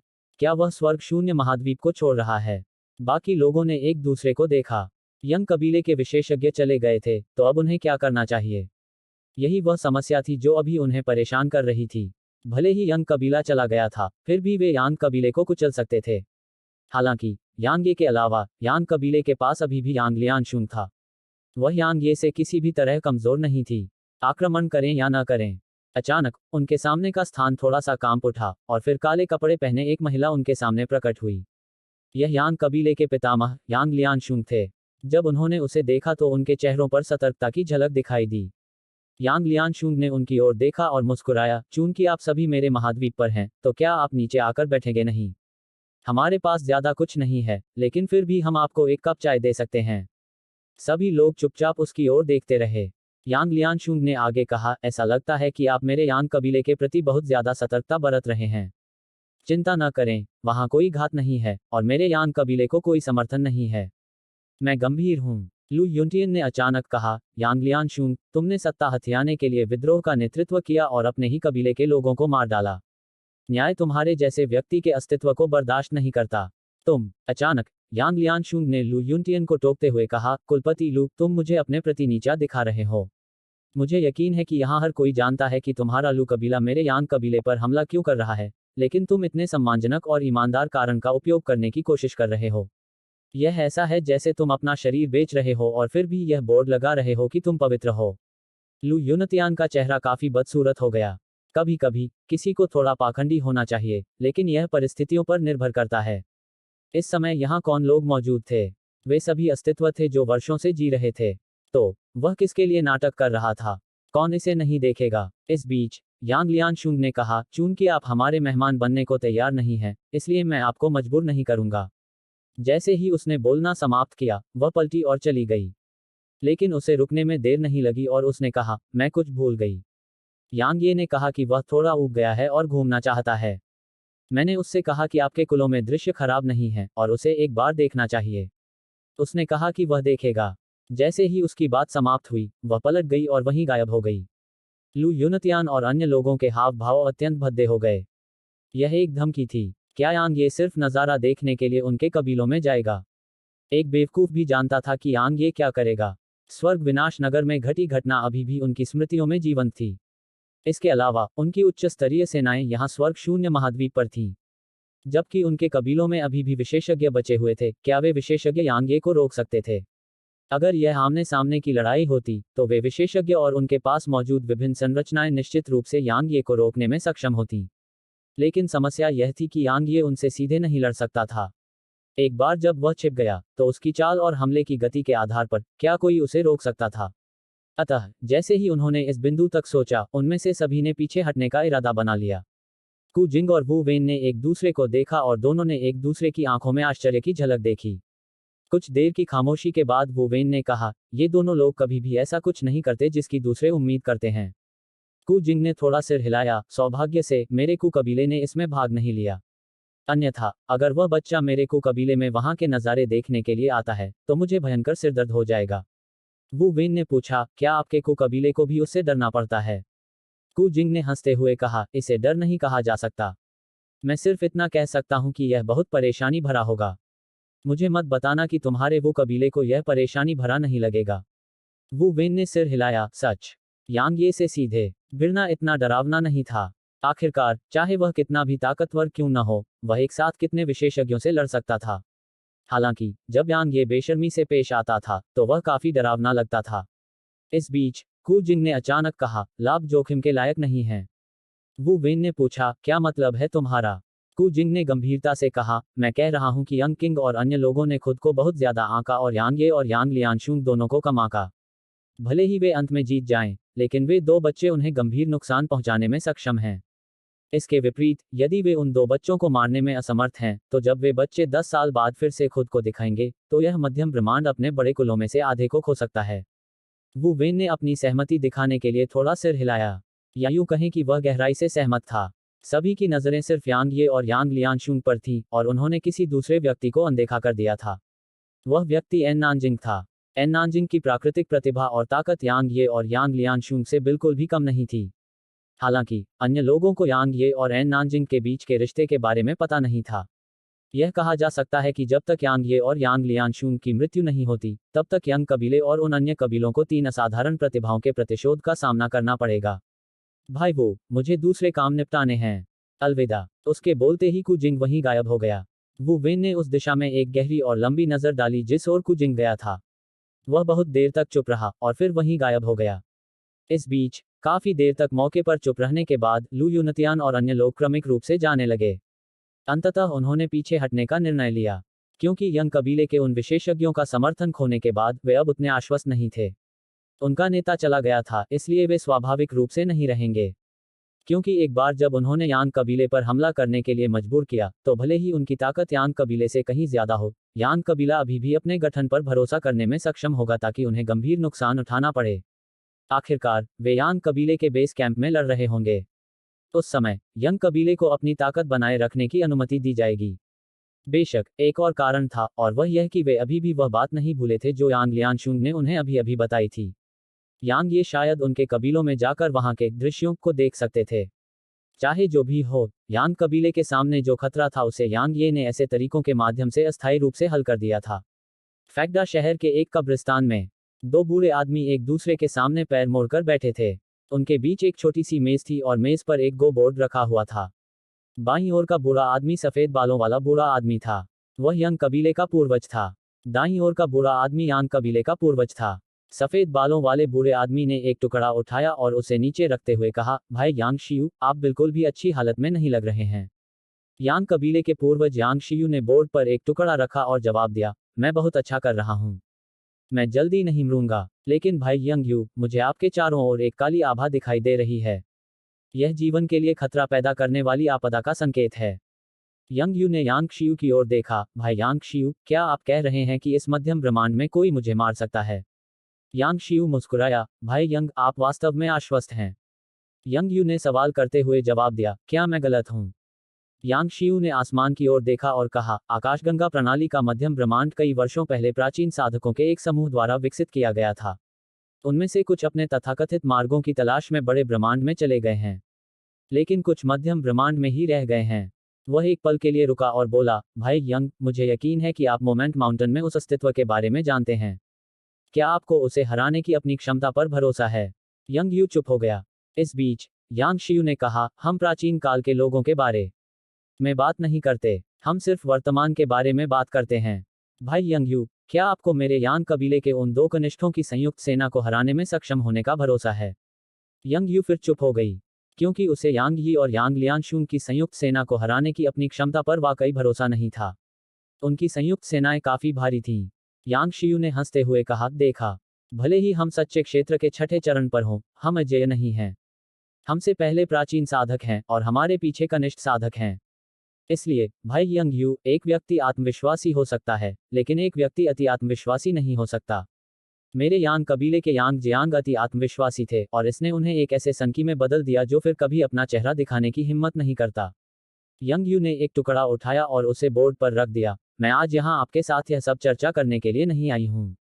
मैं यहाँ इसलिए आई हूँ क्योंकि मैं जानना चाहती हूँ कि यांग कबीले के प्रति आपका रवैया क्या है। यांग शियू मुस्कुराया, मेरे पास कोई नहीं है। मुझे लगा कि यह सिर्फ बच्चों की आपस में लड़ाई है, इसलिए मैं इसमें हस्तक्षेप नहीं कर सकता। लेकिन मुझे उम्मीद नहीं थी कि तुम्हारा यंग कबीला तुम्हें इसमें शामिल होने के लिए मजबूर करेगा। जब तुमने खुद को दिखा दिया है, तो मैं चुपचाप कैसे खड़ा रह सकता हूँ? यंग यू ने यांग शियू को देखा, तो तुम लड़ने का इरादा रखते हो? यांग शियू ने जवाब दिया, बेशक। भले ही मुझे यांग कबीले की परवाह नहीं है, फिर भी मैं यांग कबीले का सदस्य हूँ।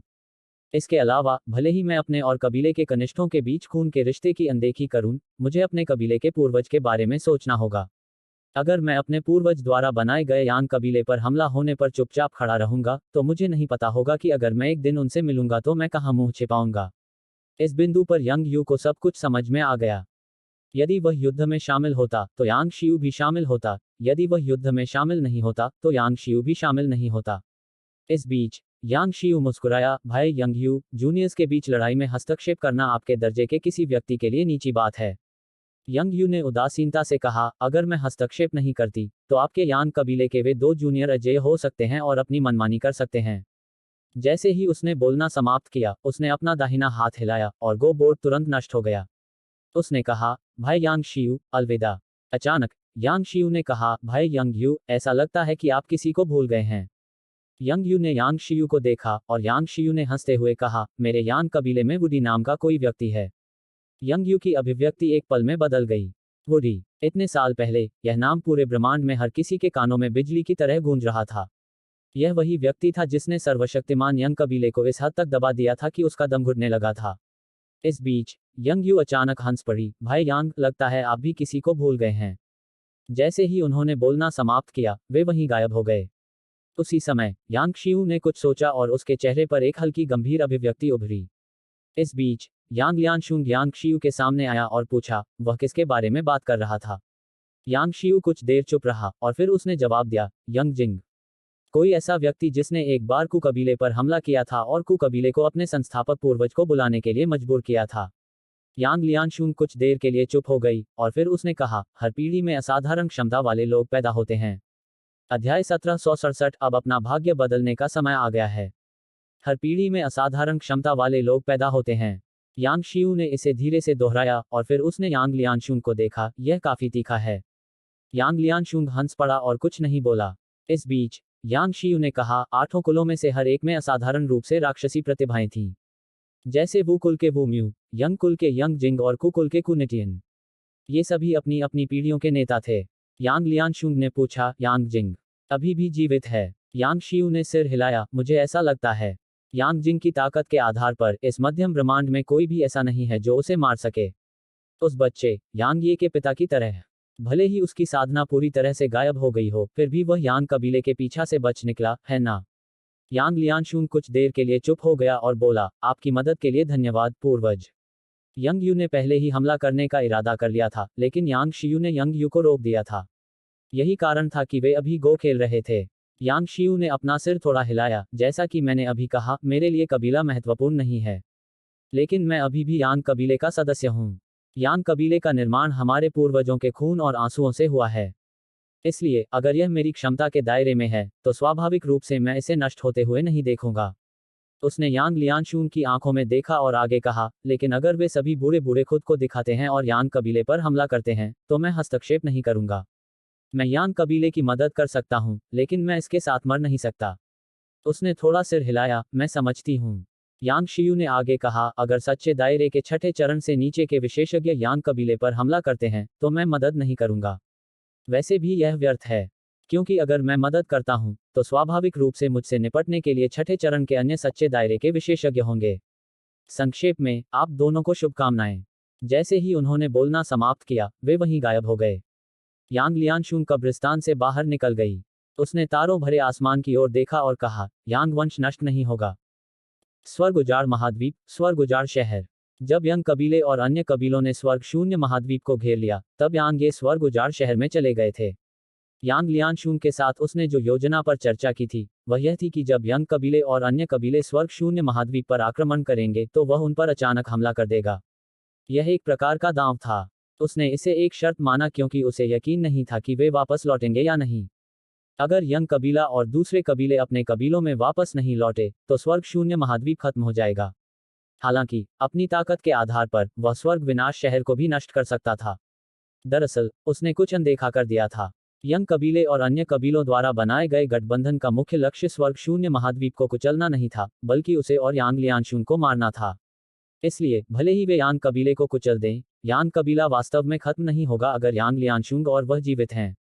इसके अलावा एक बार जब यांग लियांशुंग और उसे यांग कबीले द्वारा बांधा नहीं गया, तो वे पूरी तरह से छिप जाने के बाद और भी अधिक डरावने हो जाएंगे। इसलिए यंग कबीले ने निर्णायक रूप से यांग कबीले पर हमले को त्यागने और स्वर्ग विनाश महाद्वीप पर लौटने का फैसला किया था। यांग ये अपनी तलवार हाथ में लिए हुए स्वर्ग विनाश शहर के द्वार के बाहर खड़ा था। इस समय तक इसकी काफी मरम्मत हो चुकी थी। कम से कम बाहरी दीवारों की तो लगभग पूरी तरह मरम्मत हो चुकी थी। यांग ये को खबर मिली थी कि यंग क्विंग और अन्य लोग स्वर्ग विनाश शहर की ओर वापस जा रहे थे। यांग ये ने बहुत देर तक शहर की दीवारों को देखा और फिर वह पलटकर वहीं गायब हो गया। ओह! 5 सांसों के बाद शहर के ऊपर एक कान फाड़ देने वाली तलवार की चीख गूंजी और फिर तलवार की ऊर्जा की 4 किरणें शहर में उल्कापिंडों की तरह उतरी। गड़गड़ाहट। तलवार की ऊर्जा ने तुरंत शहर को कई टुकड़ों में काट दिया।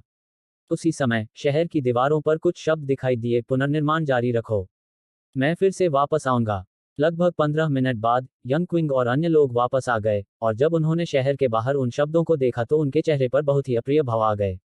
बुरे लोगों में से एक उन शब्दों को मिटाने वाला था, लेकिन यंग क्विंग ने उसे रोक दिया, इसे क्यों मिटाया जाए? उन्होंने शब्दों की ओर इशारा करते हुए कहा, इन्हें मिटाओ मत। इन्हें मेरे यंग कबीले के सभी सदस्यों के लिए हर दिन देखने के लिए वहीं छोड़ दो।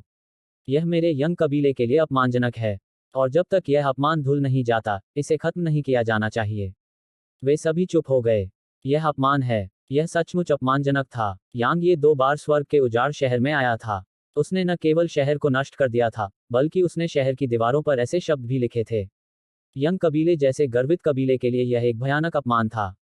इस बीच यंग किंग ने कहा, इस क्षण से यांग ये मेरे यंग कबीले का एक अपूरणीय दुश्मन है।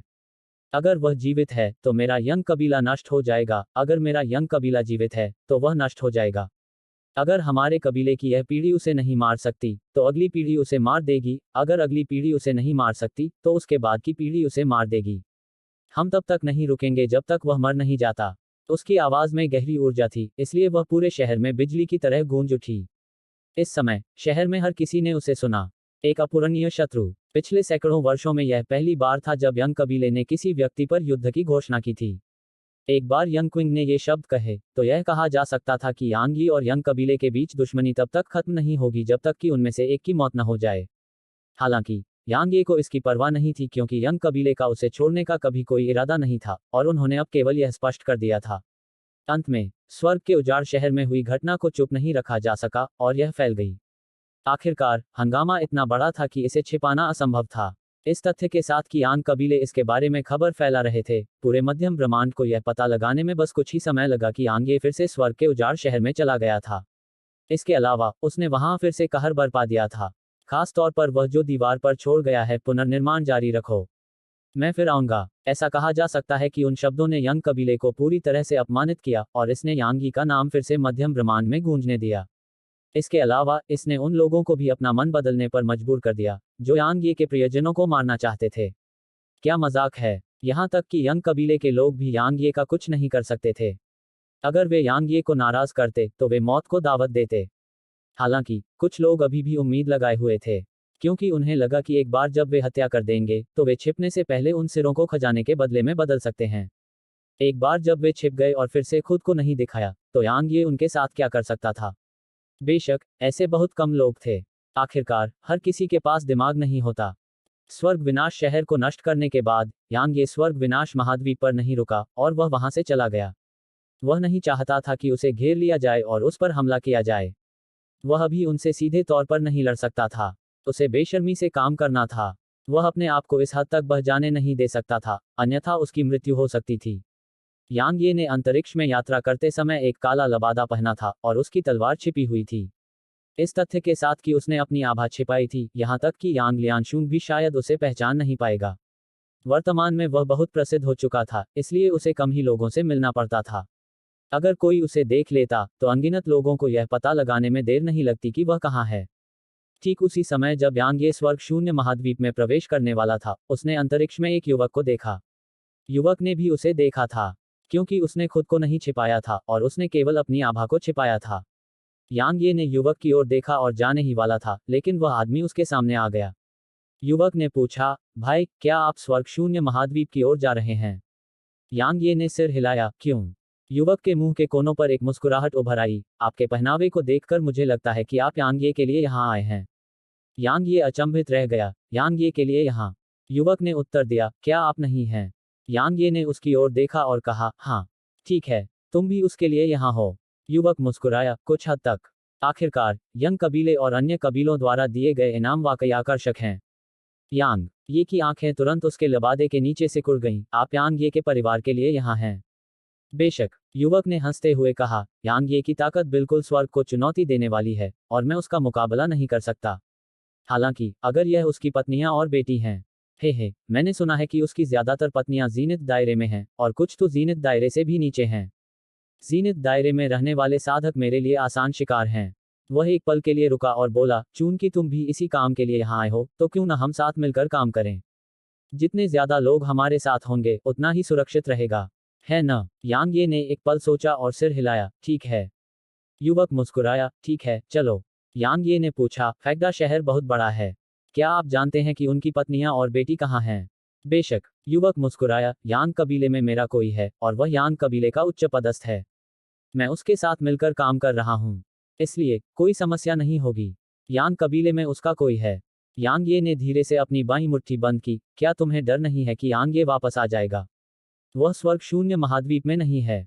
युवक ने आगे कहा, यांग कबीले में मेरे मुखबिर के अनुसार उसे स्वर्ग विनाश शहर में होना चाहिए। इसके अलावा वह अन्य कबीलों की ओर भी जा रहा होगा। इसलिए यह हमारे लिए एक अवसर है। यांग ये ने सिर हिलाया, मैं समझ गया। तो चलो चलें। ठीक है। जैसे ही उसने बोलना समाप्त किया, युवक स्वर्ग शून्य महाद्वीप की ओर भाग गया और यांग ये उसके पीछे पीछे चल पड़ा।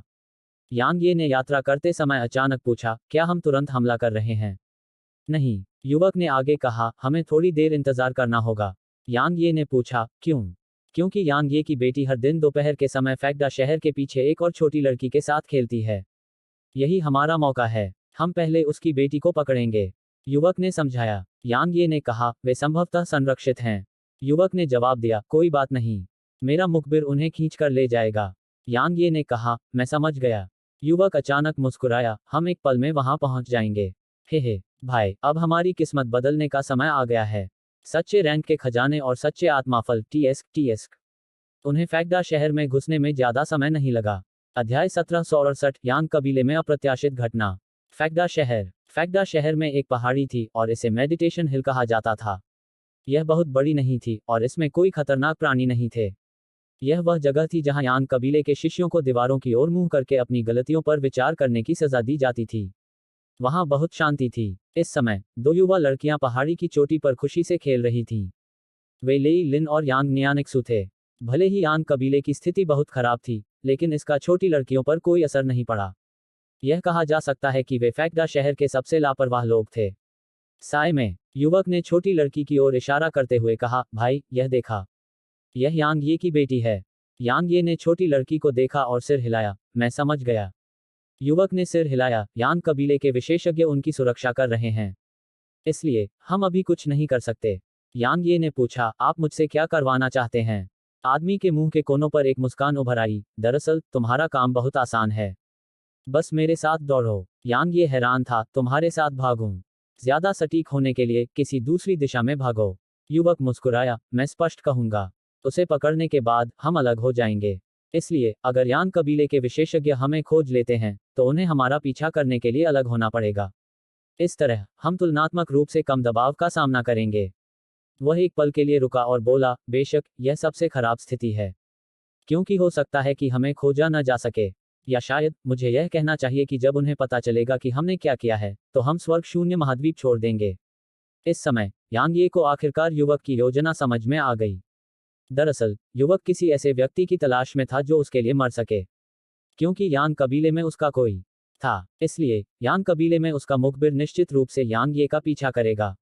एक बार जब वह व्यक्ति यांग ये का पीछा करना शुरू कर देता है, तो बाकी लोग भी उसका पीछा करेंगे। उस समय तो वह युवक भागने में सफल हो जाएगा। यह बहुत अच्छी योजना थी। समय बीतता गया और दोनों छोटी लड़कियां अभी भी खेल रही थीं।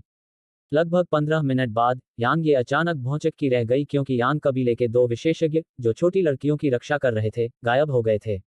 इस बीच युवक की आंखों में उत्साह की एक झलक चमकी। अब जैसे ही उसने बोलना समाप्त किया, उसका शरीर वहीं गायब हो गया और वह यांग न्यानिक्सु और लेईलिन के सामने प्रकट हुआ। उसके बाद उसका हाथ यांग न्यानिक्सु को पकड़ने के लिए आगे बढ़ा। वह बहुत तेज था और उसे पकड़ने में उसे आधे सांस से भी कम समय लगा।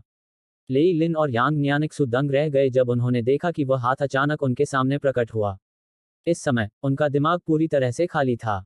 अचानक वह हाथ जमीन पर गिर गया और फिर खून की एक धार आगे की ओर बहने लगी। ठीक जब खून उन पर छिड़कने ही वाला था, तो वह अचानक हवा में गायब हो गया और फिर एक जाना पहचाना चेहरा उनके सामने प्रकट हुआ। यांग न्यानिक्सु थोड़ा स्तब्ध रह गई और फिर वह उस व्यक्ति की ओर झपटी, पिताजी। यांग ये ने उसे अपनी बाहों में ले लिया, उसके गाल पर चूमा और फिर उसने लेईलिन को भी उसी बाह में उठा लिया। तुम। इस बीच युवक ने भय से यांग ये को देखा, तुम यांग ये हो? यांग ये ने उस युवक की ओर कोई ध्यान नहीं दिया। उसने दोनों लड़कियों को नीचे उतारा और फिर उनके सिर थपथपाए और मुस्कुराते हुए कहा, मां के पास जाओ। पिताजी को काम से निपटना है। ठीक है। यांग न्यानिक्सु ने मधुरता से मुस्कुराई और फिर उसने लेईलिन का हाथ लिया और दूर चली गई। इस समय यांग कबीले के विशेषज्ञ चिंतित हो गए थे, इसलिए 1 दर्जन से अधिक सच्चे क्षेत्र विशेषज्ञ यहां प्रकट हुए। इस बीच 2 सच्चे क्षेत्र विशेषज्ञ यांग ये के पास गए और उनमें से एक ने यांग ये के सामने अपना सिर थोड़ा नीचे किया। युवा मास्टर यांग, मुझे माफ करें। यह हमारी गलती है। वे विशेषज्ञ थे जिन्हें यांग न्यानिक्सु और लेई लिन की सुरक्षा का जिम्मा सौंपा गया था। यांग ये ने अपना सिर हिलाया, इसका तुमसे कोई लेना देना नहीं है। तुम दोनों क्यों चले गए? वह आदमी धीमी आवाज में बोला, हमें एल्ड यांग म्यू से एक संदेश मिला है। उन्होंने कहा कि उन्हें हमसे कुछ जरूरी बात करनी है। यांग ये ने अचानक फैक्डा हॉल की ओर देखा, यांग म्यू, यहां से निकल जाओ। टकराना। अचानक फैक्डा हॉल के भीतर से एक आभा हवा में उठी और वह अंतरिक्ष की गहराइयों की ओर चली गई। वह भाग रहा था, हालांकि उस आभा के ऊपर काली रोशनी की किरण प्रकट होने में बस एक क्षण ही लगा। धमाका। कुछ ही क्षण बाद एक विस्फोट हुआ और एक आकृति आकाश से नीचे गिर पड़ी। टकराना। वह आकृति जमीन पर गिर पड़ी, जिससे फैचा शहर कांप उठा। 3 सांसों के बाद यांग लियांशुंग एक बूढ़े आदमी को यांग ये और अन्य लोगों के पास ले आया। उसने बूढ़े आदमी को जमीन पर पटक दिया, जो चाहो करो। अपनी बात समाप्त करते ही वह पलटी और चली गई। कुलपति, मैंने यांग कबीले को धोखा नहीं दिया। यांग म्यू ने जल्दी से कहा, मैंने कबीले को धोखा नहीं दिया। कुलपिता, कृपया दया करें। यांग लियांशुंग रुक गया और बोला, तुमने जो किया वह कबीले के साथ विश्वासघात से भी बदतर था। जैसे ही उसने बोलना समाप्त किया, वह वहीं गायब हो गई। यह देखकर यांग म्यू का चेहरा पीला पड़ गया। उसने यांग ये की ओर देखा और उसके चेहरे पर क्रोध छा गया। यांग ये, क्या तुम जानते हो कि मैंने ऐसा क्यों किया? क्योंकि एक प्रकाश की किरण चमकी। अनुभव करना। यांग म्यू का सिर हवा में उड़ गया। सभी ने यांग ये को देखा। यांग ये ने अपनी तलवार म्यान में रखी और उदासीनता से बोला, प्रक्रिया महत्वपूर्ण नहीं है। महत्वपूर्ण यह है कि तुमने यह किया। चूंकि तुमने यह किया है, तो तुम मृत्यु के हकदार हो। जहां तक इस सब बकवास की बात है, इसे अपने अगले जन्म के लिए बचा कर रखो। जैसे ही उसने बोलना समाप्त किया, उसने युवक की ओर देखा। युवक बोलने ही वाला था कि यांग ये ने अचानक कहा, अपनी बकवास अगले जन्म के लिए भी रखो। अनुभव करना। जैसे ही उसने बोलना समाप्त किया, युवक का सिर हवा में उड़ गया। उस सिर की आंखें चौड़ी हो गईं और पछतावे से भर गईं। उसे आना ही नहीं चाहिए था। इतना ही नहीं, उसे तो यांग ये को ही भागने की योजना बनानी थी। युवक की हत्या करने के बाद यांग ये मौके पर ही गायब हो गया। बाकी लोगों ने एक दूसरे की ओर देखा और अपना सिर हिलाया। उन्हें यांग म्यू पर काफी दया आ रही थी, क्योंकि वह अभी भी यांग कबीले का एक बुजुर्ग था। लेकिन कोई भी आगे बढ़कर उसकी ओर से दया की भीख नहीं मांगता था, क्योंकि वे अच्छी तरह जानते थे कि इससे कोई फर्क नहीं पड़ेगा। यांग यी का उल्टा तराजू क्या था? यह उसकी पत्नियां और बेटी थीं। जो कोई भी उन्हें निशाना बनाने की हिम्मत करता, वह निश्चित रूप से उसे मार डालते और इस पर चर्चा की कोई गुंजाइश नहीं थी। यांग लियांशुंग सहित कोई भी उसे रोक नहीं सका। फैक्डा हॉल। इस समय यांग कबीले के मुख्य व्यक्ति यहां उपस्थित थे और इसमें यांग ये भी शामिल था। यांग लियांशुंग ने यहां मौजूद लोगों की ओर देखा और कहा, मुझे यकीन है कि आप सभी जानते होंगे कि अभी क्या हुआ। क्या आपके पास इसके बारे में कोई विचार है? वे चुप हो गए। यांग लियांशुंग ने सिर हिलाया, चूंकि आप कुछ नहीं कह रहे हैं, तो मैं कुछ कहूंगा। हमारा यांग कबीला अब तक के इतिहास में सबसे खराब स्थिति में है, और मुझे पता है कि आप सभी को लगता है कि हम इससे बाहर नहीं निकल पाएंगे। यही कारण है कि यह अपरिहार्य है कि आप सभी अपने लिए कोई रास्ता तैयार करने के बारे में सोचेंगे। उसने फिर से उन पर नजर डाली और आगे कहा, हर किसी को एक मौका दिया जाना चाहिए। मैंने आप सभी को यहाँ बुलाया है क्योंकि मैंने एक निर्णय लिया है। अगर आप में से कोई यांग कबीले को छोड़ना चाहता है, तो छोड़ सकता है। न केवल आप जा सकते हैं, बल्कि अपने परिवार को भी अपने साथ ले जा सकते हैं। यहाँ उपस्थित सभी लोगों के हाव भाव बदल गए, और बुजुर्गों की परिषद के नेता यांग लिन ने जल्दी से कहा, कुलपति, आप क्या हैं? यांग लियांशुंग ने अपना हाथ हिलाया और कहा, आप सभी कबीले के सदस्य हैं, लेकिन आपको अपने जीवन के भविष्य के बारे में फैसला करने का अधिकार है। मैं जो कहता हूँ वही करता हूँ। जो कोई नहीं रहना चाहता, वह जा सकता है, और मैं उन्हें नहीं रोकूंगा या बाद में आपके खिलाफ कोई कार्रवाई नहीं करूंगा। जब उन्होंने देखा कि वह झूठ नहीं बोल रही है, तो सभी चुप हो गए। अगर वे ईमानदार होते, तो भले ही यांग कबीले ने 5 कबीलों के गठबंधन को पीछे हटने पर मजबूर कर दिया होता, क्या वे फिर से ऐसा कर सकते थे? एक ही रणनीति 2 बार काम नहीं करेगी, है न? इसके अलावा यांग कबीला तब क्या करेगा? वे बहुत देर तक चुप रहे। तभी एक बूढ़ा आदमी अचानक आगे आया। युवा मिस लियांशुंग, मैं यांग कबीले से हट रहा हूँ। यह बुजुर्ग परिषद का एक बुजुर्ग था, यांग गुई। वह बुजुर्ग परिषद का एक प्रमुख व्यक्ति था। यांग लियांशुंग ने धीरे से अपनी आंखें बंद कर ली, एक पल के लिए चुप हो गई, और कहा, स्वीकृत। यांग गुई ने उसके सामने थोड़ा झुककर कहा, मुझे माफ कर दो। वह पलटा और हॉल से गायब हो गया। एक बार जब कोई इसे शुरू करता है, तो स्वाभाविक रूप से दूसरा भी होगा। दूसरे बूढ़े व्यक्ति को आगे आने में ज्यादा समय नहीं लगा। वह बुजुर्गों की परिषद से नहीं था, वह अनुशासन हॉल का वाइस हॉल मास्टर था, यांग यू। उन्होंने यांग लियांशुंग को हल्का सा झुकाया और कहा, मुझे माफ करें। वह पलटा और हॉल से गायब हो गया। तीसरे, चौथे और पांचवें को आने में ज्यादा समय नहीं लगा। कुछ ही देर में 11 लोग चले गए। वे सभी ट्रू रियल्म विशेषज्ञ थे। हॉल में मौत जैसा सन्नाटा था। काफी समय बीतने के बाद यांग लियांशुंग ने यहाँ बचे हुए 15 सच्चे क्षेत्र विशेषज्ञों की ओर देखा। आप सभी के बारे में क्या? यांग लिन ने अपना सिर थोड़ा हिलाया। यदि आप एक साथ कठिनाइयों से नहीं गुजर सकते, तो क्या आपको बाद में मिलने वाली संपत्ति और प्रतिष्ठा का आनंद लेने का अधिकार है? अन्य वृद्ध व्यक्तियों में से एक ने सिर हिलाकर कहा, एक कबीले के रूप में स्वाभाविक रूप से हमें अच्छे बुरे समय में एक साथ रहना होगा। बाकी लोगों ने भी अपनी सहमति दर्शाने के लिए सिर हिलाया। यांग लियांशुंग की आंखों में संतुष्टि की एक झलक झलक उठी। मेरे यांग कबीले में अभी भी उम्मीद है। अचानक उसने दूर की ओर देखा। यांग ये वहां प्रकट हो गया था। यांग ये ने धीमी आवाज में कहा, मुझे उम्मीद नहीं थी कि ऐसा होगा। यांग लियांशुंग ने अपना सिर थोड़ा हिलाया। यह अच्छी बात है, क्योंकि अगर वे भविष्य में हमें छोड़कर नहीं गए और हमें धोखा नहीं दिया, तो यह हमारे लिए बिल्कुल घातक होगा। बोलते हुए वह हॉल के प्रवेश द्वार की ओर चली गई और आसमान की ओर देखते हुए बोली, एक कबीले के अच्छे और बुरे दिन होते हैं। मेरा मानना कि यांग कबीला फलेगा फूलेगा। मैं, यांग लियांशुंग, अपनी आत्मा की कसम खाती हूं कि मैं निश्चित रूप से यांग कबीले को पूरी दुनिया में प्रसिद्ध करूंगी। नहीं, यह पर्याप्त नहीं है। यह इसे असंख्य ब्रह्मांडों में प्रसिद्ध कर देगा। मैं यांग कबीले के सदस्यों को इस उपनाम को रखने पर गर्व महसूस करवाऊंगी। अध्याय 1769। साधारण होने के लिए आपको पहले असाधारण होना चाहिए। कहने की जरूरत नहीं कि यांग लियांशुंग का भाषण बहुत जोशीला था। कम से कम उसे सुनकर दूसरों का खून खौल उठा। यांग ये ने यांग लियांशुंग की ओर देखा और उसकी आंखों में आश्चर्य की झलक थी, क्योंकि उसे लगा कि यांग लियांशुंग का उद्देश्य यांग कबीले को मध्यम ब्रह्मांड में नंबर 1 कबीला बनाना था। लेकिन अब ऐसा लग रहा था कि उसकी महत्वाकांक्षा उससे कहीं आगे तक फैली हुई थी। हालांकि इसे पूरा करना स्पष्टतः अत्यंत कठिन था। यांग लियांशुंग ने अचानक पूछा, क्या यांग कबीले और अन्य कबीलों में कोई हलचल हुई है? यांग जुबान आगे बढ़ी और अपना सिर हिलाया, नहीं, उनमें कोई हलचल का संकेत नहीं दिखा। यहाँ सभी के दिल टूट गए। यंग कबीले और दूसरे कबीले निश्चित रूप से उन्हें कुचलने से पीछे नहीं हटेंगे। इसलिए उनके कोई कदम न उठाने के पीछे का कारण निश्चित रूप से यह नहीं था कि वे रुकना चाहते थे। यह तूफान से पहले की शांति थी।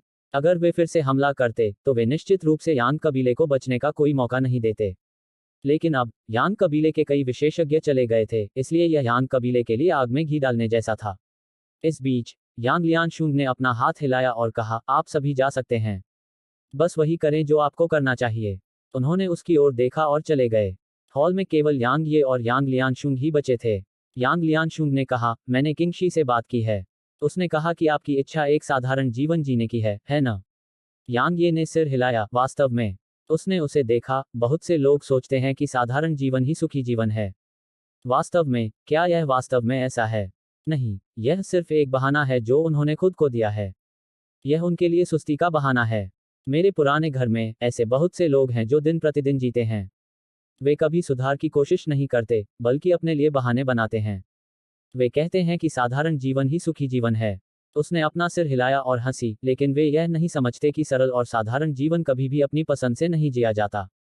क्योंकि आप बहुत बढ़िया खाना खाने, बहुत बढ़िया चीजें पहनने या बहुत बढ़िया चीजों से खेलने की हिम्मत नहीं कर सकते। सबसे महत्वपूर्ण बात, जब आप किसी अन्याय का सामना करते हैं, तो आप केवल उस अन्याय को सहने का विकल्प चुन सकते हैं, क्योंकि दूसरों के पास आपसे ज्यादा अधिकार, शक्ति और पैसा है। यांग ये ने पूछा, आप क्या कहना चाह रहे हैं? यांग लियांशुंग ने उसकी आंखों में देखा और कहा, एक साधारण जीवन। साधारण जीवन क्या है? केवल वही व्यक्ति जिसने जीवन के शिखर का अनुभव किया है, उसे साधारण जीवन जीने का अधिकार है। जहां तक साधारण लोगों की बात है, क्या उनके पास कोई दूसरा विकल्प है? ऐसा नहीं है कि वे साधारण जीवन चाहते हैं, बल्कि ऐसा है कि उन्हें साधारण जीवन जीने के लिए मजबूर किया जाता है। उसने आसमान की ओर देखा और आगे कहा, एक व्यक्ति के पास एक लक्ष्य और आकांक्षाएं होनी चाहिए। भले ही आप उस लक्ष्य या आकांक्षा को पूरा करने में असमर्थ हों, फिर भी आपका जीवन व्यर्थ नहीं जाएगा।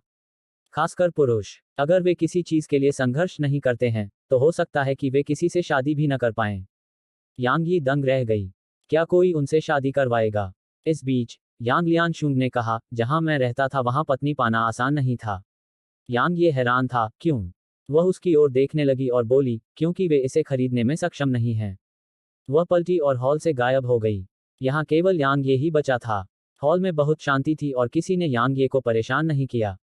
यांग ये ने स्वाभाविक रूप से उसकी बात समझ ली। वह उसे बता रही थी कि उसके पास एक साधारण जीवन जीने की क्षमता नहीं है। भले ही यंग कबीले और अन्य कबीले उसके साथ परेशानी की तलाश न करें, लेकिन ऐसे अन्य लोग होंगे जो जीवन में उसके साथ परेशानी की तलाश करेंगे।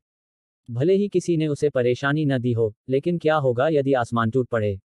वह अभी तक नहीं भूला था कि प्रोफाउंड कॉन्टिनेंट पर क्या हुआ था। उस समय जो भी व्यक्ति शक्तिशाली नहीं था, वह मर गया था। यदि वह साधारण जीवन जीना चाहता था तो उसे पहले असाधारण बनना होगा।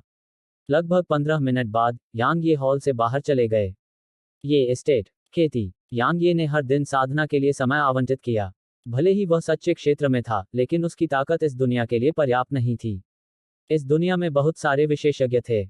उन्होंने स्प्लिट सेकंड में प्रशिक्षण नहीं लिया या अपनी साधना में सुधार करने का प्रयास नहीं किया, और इसके बजाय उन्होंने ओब्लिटेरेशन स्वॉर्ड फॉर्मेशन के साथ प्रशिक्षण लिया।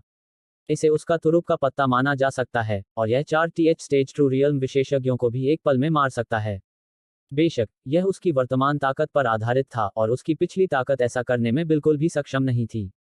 यद्यपि यह चौथे चरण के ट्रू रियल्म विशेषज्ञों को तुरंत मार सकता था, फिर भी यह पांचवें और छठे चरण के ट्रू रियल्म विशेषज्ञों के लिए कोई बड़ा खतरा नहीं था।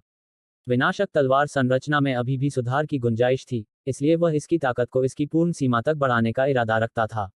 हालांकि यंग कबीले और अन्य कबीलों ने उसे ऐसा करने का अवसर देने से इनकार कर दिया। यांग ये को साधना करते हुए एक दिन भी नहीं हुआ था कि यंग कबीले और अन्य कबीलों ने कार्रवाई शुरू कर दी, और उन्होंने जो कार्रवाई की उससे पूरा यांग कबीला आश्चर्यचकित हो गया। क्योंकि स्वर्ग शून्य महाद्वीप के चारों ओर तारों वाला आकाश लगभग 50 सच्चे दायरे के विशेषज्ञों से घिरा हुआ था। यह मुख्य बिंदु भी नहीं था। मुख्य बिंदु यह था कि यांग कबीले को यह भी नहीं पता था कि वे कब वहां प्रकट हुए। हालांकि यंग कबीले और अन्य कबीलों ने हमला नहीं किया। उन्होंने सिर्फ स्वर्ग शून्य महाद्वीप को घेर लिया। फैक्डा हॉल, यांग कबीले के सभी प्रमुख व्यक्ति यहां मौजूद थे। एक बूढ़े आदमी ने पूछा, वे हमला क्यों नहीं कर रहे हैं? यांग जुबान ने अपना सिर थोड़ा हिलाया, वे शायद हम पर हमला करने का इंतजार कर रहे हैं। बूढ़ा आदमी हैरान था, वे हम पर हमला करने का इंतजार कर रहे हैं? यांग जुबान ने सिर हिलाया, उन्होंने महाद्वीप को घेर लिया है, लेकिन हमला करने से परहेज किया है। ऐसा इसलिए है क्योंकि स्वर्ग शून्य महाद्वीप के चारों ओर एक संरचना है। भले ही उनकी ताकत इसे तोड़ने के लिए पर्याप्त है, अगर हम उनसे मौत तक लड़ने का फैसला करते हैं, तो अगर यांग ये और हमारे कुलपति शामिल हैं, तो हम उनकी कम से कम 80% सेना को मार पाएंगे। वे इस तरह के नुकसान को बर्दाश्त नहीं कर सकते। काय, यांग लियांशुंग ने अचानक कहा, वे हमारे कबीले का सफाया करना चाहते हैं, हमारी सारी दुनियाएं छीन लेना चाहते हैं, और भविष्य की सभी परेशानियों को खत्म करना चाहते हैं। हालांकि वे इस और उस बारे में चिंतित हैं। हाहा, उसकी हंसी उपहास से भरी थी। यांग ये ने जवाब में सिर हिलाया। अगर यंग कबीले और उन दूसरे कबीलों ने हर चीज की अनदेखी की, तो यांग कबीले की रक्षा करना बिल्कुल असंभव होगा। दुर्भाग्य से वे बहुत सी चीजों को लेकर चिंतित थे और उन्हें एक दूसरे पर भरोसा भी नहीं था। अन्यथा यांग कबीले का अब तक सफाया हो चुका होता। इस बीच यांग लियांशुंग ने कहा, उन्होंने हमें घेर लिया है लेकिन हमला करने से इनकार कर रहे हैं। वे स्पष्ट रूप से हमें तब तक यहाँ फंसाना चाहते हैं जब तक हम मर नहीं जाते। उसने यांग ये को देखा और कहा, क्या आपके पास कोई अतिवादी विचार है? यांग ये अवाक रह गया। उसने आगे कहा, मुझे ऐसे मत देखो, हमें उनसे निपटने के लिए चरम तरीकों की जरूरत है। बाकी सभी लोग भी यांग ये को देख रहे थे। यांग ये का आखिरी विचार वाकई बहुत ही जोखिम भरा था, लेकिन यह बेहद कारगर भी था। यह यांग कबीले के सामने आने वाले खतरे को हल करने में सफल रहा। इसलिए उन्हें यांग ये के प्रति काफी उम्मीद थी। यांग ये एक पल के लिए चुप रहा और फिर उसने कहा, मेरे पास एक योजना है, लेकिन वास्तव में इसे एक योजना नहीं माना जा सकता। चूंकि वे हमला करने से इनकार करते हैं, तो हम भी हमला नहीं करेंगे। हम बस वही करेंगे जो हमें करना चाहिए और देखेंगे कि कौन ज्यादा धैर्यवान है। वे सभी अवाक रह गए। अचानक यांग लियांशुंग ने कहा, वह सही कह रहा है। अगर वे हमला नहीं करते हैं, तो हम भी हमला नहीं करेंगे। उसने यांग लिन को देखा और आगे कहा, शहर के बाकी लोगों से कहो कि वे किसी भी समय फॉर्मेशन को सक्रिय करने के लिए तैयार रहें और बाकी सब कुछ अनदेखा करें। यांग लिन ने सिर हिलाया और फिर वह चला गया। यांग लियांशुंग ने दूसरों की ओर देखा, आप सभी भी जा सकते हैं। उन्होंने सिर हिलाया और हॉल से बाहर चले गए। एक बार जब वे चले गए, यांग लियांशुंग ने यांग ये को देखा, तुम क्या करने की योजना बना रहे हो? यांग ये कुछ देर के लिए चुप हो गया और फिर बोला, हाल ही में मेरी ताकत में काफी सुधार हुआ है। मैं लड़ने के लिए किसी को ढूंढना चाहता हूँ। वह उसे बहुत देर तक देखती रही, फिर बोली, सावधान रहना। यांग ये ने हंसते हुए कहा, चिंता मत करो, अगर मैं हारने वाली लड़ाई में उतरूंगा तो मैं भाग जाऊंगा। जैसे ही उन्होंने बोलना समाप्त किया, वे हॉल से गायब हो गए। ओह, एक क्षण बाद स्वर्ग शून्य महाद्वीप के ऊपर आकाश में एक कान चीरने वाली तलवार की चीख उठी। इस क्षण फैक्डा शहर में सभी ने प्रकाश की एक किरण को अंतरिक्ष में उड़ते देखा। यांग ये हमला कर रहा था। कहने की जरूरत नहीं है कि यांग ये और यांग लियांशुंग यांग कबीले के लिए समर्थन के स्तंभ थे। खास तौर पर यांग ये। जब यांग ये यांग कबीले का दुश्मन था तो वह उनके लिए एक बुरा सपना था, क्योंकि वह वाकई बहुत क्रूर और पागल था। लेकिन अब उन्हें अचानक एहसास हुआ कि कबीले में किसी ऐसे व्यक्ति का होना बहुत अच्छा है जो लड़ने का साहस करता है और लड़ सकता है, क्योंकि कोई भी यांग कबीले को कायर नहीं कहेगा जब उनके पास ऐसा कोई हो। भले ही वे अपने दुश्मन से कमजोर थे, फिर भी उन्होंने लड़ने की हिम्मत की। जहां तक लड़ाई के नतीजे की बात है, यह महत्वपूर्ण नहीं था। महत्वपूर्ण बात यह थी कि उन्होंने लड़ने की हिम्मत की। यदि कोई युद्ध हार भी जाए तो भी वह मनुष्य ही है, यदि वह युद्ध से पीछे ना हटे। तारों भरे आकाश में जैसे ही यांगे वहां दिखाई दिया, कुछ दर्जन सच्चे दायरे के विशेषज्ञों ने उसे घेर लिया। उन्होंने यांगे को स्वर्ग शून्य महाद्वीप छोड़ने की हिम्मत नहीं की, क्योंकि अगर वह चला गया तो उनके अपने घर खतरे में पड़ सकते थे। वे यांग यी को घूरते रहे, जबकि उनकी आंखों में हत्या की खुली मंशा देखी जा सकती थी। यांग ये ने यंग क्विंग और अन्य लोगों की ओर देखा और फिर वह मुस्कुराया, क्या तुम मुझे इतनी बुरी तरह से मारना चाहते हो? यंग क्विंग ने उदासीनता से कहा, क्या आप मुझ पर विश्वास करेंगे अगर मैं कहूं कि हमने ऐसा नहीं किया? यांग ये ने हंसते हुए कहा, अगर तुम मुझे मारना चाहते हो तो मार सकते हो। मैं तुम्हें अभी एक मौका दूंगा। उसने अपनी तलवार यंग किंग की ओर तानते हुए कहा, यंग कबीले के मुखिया, मैंने सुना है कि तुम बहुत ताकतवर हो। मैं, यांग ये, कोई विशेषज्ञ नहीं हूं, इसलिए मैं तुमसे मार्गदर्शन लेना चाहता हूं। वह यंग कबीले के मुखिया को चुनौती दे रहा था। यहां हर कोई दंग रह गया। जाहिर है, उन्हें उम्मीद नहीं थी कि यांग ये वास्तव में यंग किंग को चुनौती देने के लिए यहां आई होगी। यहां तक यंग किंग ने भी इसकी उम्मीद नहीं की थी।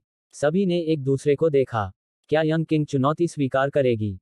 चूंकि यांग ये ने यंग किंग को चुनौती देने की हिम्मत की थी, इसलिए उसे अपनी क्षमता पर पूरा भरोसा था। दूसरे शब्दों में, थोड़ी सी भी गलती यंग कबीले के मुखिया की यहां मौत का कारण बन सकती है।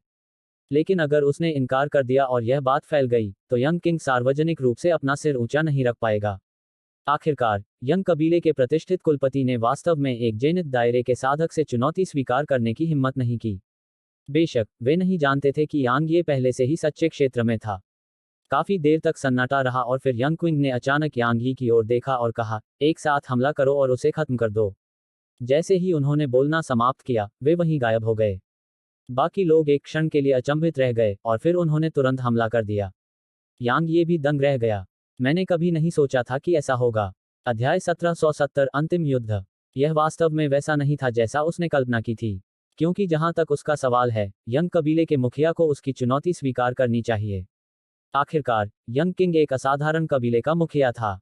अगर उसने चुनौती स्वीकार नहीं की, तो यह एक भयानक अपमान होगा जब इसकी खबर फैलेगी। यही कारण था कि यांग ये ने अकेले यहां आने की हिम्मत की थी। ऐसा इसलिए था क्योंकि उसे लगा कि यंग किंग निश्चित रूप से उससे एकल मुकाबले में लड़ेगी। जब तक यह एकल मुकाबला था, वह अपने दाहिने हाथ पर लगे ताबीज को फाड़ने और यंग क्विंग को तुरंत मारने के लिए लकड़ी की तलवार का उपयोग करने में संकोच करेगा। एक बार यंग कबीले के मुखिया की मृत्यु हो गई, तो उसके सामने की सेना का मनोबल निश्चित रूप से अराजकता में गिर जाएगा। यही उसकी योजना थी। हालांकि, योजना अच्छी थी, लेकिन वास्तविकता क्रूर थी। यंग किंग ने उसे ऐसा मौका देने से इनकार कर दिया और दूसरों को उस पर हमला करने का आदेश दिया। यंग किंग स्वाभाविक रूप से यांग ये से एकल मुकाबले में लड़ने का विकल्प नहीं चुनेगा। अगर उसने नहीं देखा होता कि यांग ये ने उसके पूर्वज को कैसे घायल किया, तो शायद वह ऐसा करता। हालांकि, यह देखने के बाद, वह जानता था कि वह अपने सामने खड़े इस युवक का कुछ नहीं कर सकता। सीधे शब्दों में कहें तो, अगर हम यांग ये के खिलाफ आमने सामने की लड़ाई में जीत जाते, तो दूसरे लोग इसे सामान्य बात कहते, क्योंकि वह यंग कबीले का मुखिया और 5वें चरण का सच्चा क्षेत्र विशेषज्ञ था।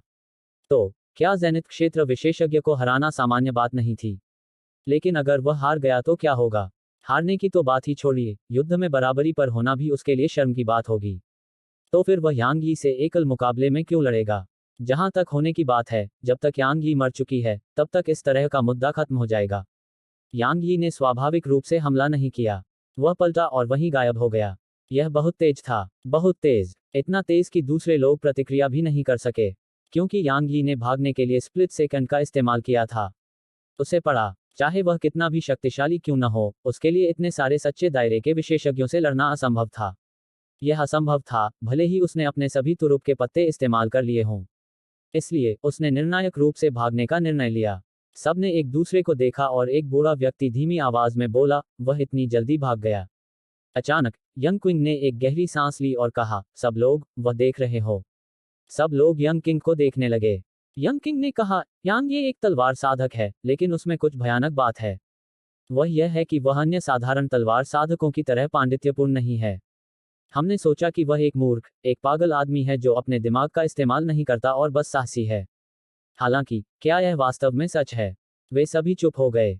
यंग किंग ने आगे कहा, वह एक बेवकूफ लगता है जो बुद्धिमान से ज्यादा बहादुर है, लेकिन ऐसा बिल्कुल नहीं है। वह जितना हम सोचते हैं उससे कहीं ज्यादा होशियार है। उन्होंने अपनी सहमति प्रदर्शित करने के लिए सिर हिलाया। जब से उन्होंने यांग ये को अपना दुश्मन मानना किया है, तब से उन्हें यांग ये के बारे में एक निश्चित स्तर की समझ हासिल हो गई है। यांग ये को अप्रत्याशित रूप से कार्य करने का शौक था। सबसे महत्वपूर्ण बात यह है कि उसे सम्मान की परवाह नहीं थी। ठीक वैसे ही जैसे उसने कुछ क्षण पहले किया था। वह बिना किसी हिचकिचाहट के निर्णायक रूप से भाग गया था। यंग क्विंग कुछ कहने ही वाली थी कि तभी सबने दूर की ओर देखा क्योंकि यांग ये अचानक वहां प्रकट हो गया था। उसने उनकी ओर देखा, मुस्कुराया और बोला, मैं कुछ भूल गया था। अचानक उसके सामने एक तलवार का संदूक प्रकट हुआ। वे अभी भी हैरान थे जब यांग ये के मुंह के कोनों पर एक हल्की सी मुस्कान उभरी। एक पल में तलवार की छाती से प्रकाश की 6 किरणें चमक उठीं। उनके प्रकट होते ही यहां मौजूद हर किसी के हाव भाव बदल गए। हिस हिस हिस हिस 3 किलोमीटर क्षेत्र का स्थान तुरंत कई टुकड़ों में कट गया। 2 सांसों के बाद सब कुछ सामान्य हो गया और यांग ये चला गया। यंग किंग और अन्य लोगों के चेहरे पर बेहद भद्दे भाव थे, क्योंकि उनके 5 साथी मारे गए थे। उन्हें टुकड़ों में काट दिया गया था। इसके अलावा 20 से ज्यादा लोग घायल हो गए थे और कुछ तो गंभीर रूप से घायल हो गए थे। लू युनतियान ने गंभीरता से कहा, वह तलवार संरचना वास्तव में भयानक है। इस बीच ली कबीले के मुखिया ली न्यानिक्सियन ने अचानक कहा, सबको, मुझे लगता है कि हमारी पिछली सोच काम नहीं करेगी। यांग कबीले के ढहने तक बिना हमला किए घेर लेना। कहने की जरूरत नहीं है, यह बहुत बचकाना विचार है, क्योंकि यांग कबीले के ढहने से पहले हम भी ढह सकते हैं। उन्होंने अपनी सहमति प्रदर्शित करने के लिए सिर हिलाया। यदि यांग ये हर दिन उन पर हमला करने आए तो वे सचमुच टूट जाएंगे। यंग किंग एक पल के लिए चुप हो गया और फिर उसने दूसरों की तरफ देखा। भाई ली सही कह रहे हैं। मुझे लगता है कि हम अब और देरी नहीं कर सकते। हमें इसे जल्द से जल्द खत्म करना होगा। लेकिन एक समस्या है जिसका हमें सामना करना होगा और वह है भरोसा। वे चुप हो गए। वे सिर्फ आखिरी समय में बनाया गया गठबंधन थे, इसलिए यह बिल्कुल भी ठोस नहीं था। वे सभी अच्छी तरह जानते थे कि एक बार यांग कबीले को कुचल दिया गया तो गठबंधन खत्म हो जाएगा। क्योंकि अगर ऐसा नहीं हुआ तो वो कबीला और कु कबीला एक दूसरे के साथ गठबंधन कर लेंगे। उस समय कबीले युद्ध में उतर जाते थे और कोई भी उसके परिणामों को सहन नहीं कर सकता था। इस बीच यंग किंग ने कहा, सबको, मेरे पास एक सुझाव है। चलो 5-5 और सच्चे दायरे के विशेषज्ञों को भेजते हैं और फिर यांग कबीले को कुचल देते हैं। चलो पीछे हटना बंद करें, ठीक है। प्रत्येक में 5 और सच्चे दायरे के विशेषज्ञ। यहां मौजूद 45 लोगों को मिलाकर यह संख्या 70 होगी सच्चे क्षेत्र के विशेषज्ञ। यांग कबीले की तुलना में लगभग 7 गुना अधिक सच्चे दायरे के विशेषज्ञ। यद्यपि इसे अपनी पूरी ताकत को भेजने के रूप में नहीं माना जा सकता, फिर भी इसे बिल्कुल भी पीछे न हटने के रूप में वर्णित किया जा सकता है। वे सभी चुप हो गए। उन्हें उम्मीद नहीं थी कि स्थिति इस हद तक विकसित हो जाएगी। आंतरिक कलह के कारण कमजोर हो चुके एक कबीले को कुचलने के लिए इतने सारे विशेषज्ञों की जरूरत थी। इतने सारे विशेषज्ञों को भेजना जोखिम भरा था। यांग कबीले से खतरे के अलावा कु कबीले और वो कबीले भी उस जोखिम का हिस्सा थे। इसके अलावा मोमेंट माउंटेन में रहस्यमय अस्तित्व भी इसका एक हिस्सा था। इस बीच यंग क्विंग ने अचानक कहा, क्या आप यांग ये और यांग लियांशून को आगे बढ़ने देना चाहते हैं?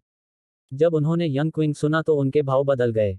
यांग ये और यांग लियांशून के साथ उनके संबंधों के आधार पर अगर उन दोनों को बढ़ने दिया गया तो वे सभी निश्चित रूप से पीड़ित होंगे। नहीं, यह कहा जाना चाहिए कि अगर यांग ये और यांग लियांशून को अपनी सांस पकड़ने और फिर से संगठित होने की अनुमति दी गई तो उनकी संयुक्त ताकत किसी भी कबीले को कुचलने के लिए पर्याप्त होगी। लू युनतियान ने अचानक कहा, मैं सहमत हूं। सभी ने लू युनटियन को देखा और लू युनटियन ने धीमी आवाज में कहा, भाई यंग किंग सही कह रहे हैं। हम बहुत ज्यादा संकोच और चिंता नहीं कर सकते। चूंकि यांग कबीले के साथ हमारा रिश्ता ऐसे मोड़ पर है, इसलिए हमें उनका सफाया करना होगा। खास तौर पर यांग ये और यांग लियांशून, हम उन्हें बढ़ने नहीं दे सकते। अन्यथा वे हमारे लिए दुःस्वप्न बन जाएंगे। वान कबीले के कुलपिता वान गू ने अपनी राय व्यक्त की, मेरा वान कबीला इससे सहमत है। मेरा किन कबीला सहमत है। कुलपिताओं को सिर हिलाकर अपनी सहमति प्रदर्शित करने में अधिक समय नहीं लगा। यंग किंग मुस्कुराया। उसने स्वर्ग शून्य महाद्वीप की ओर देखा और कहा, हम कल हमला करेंगे।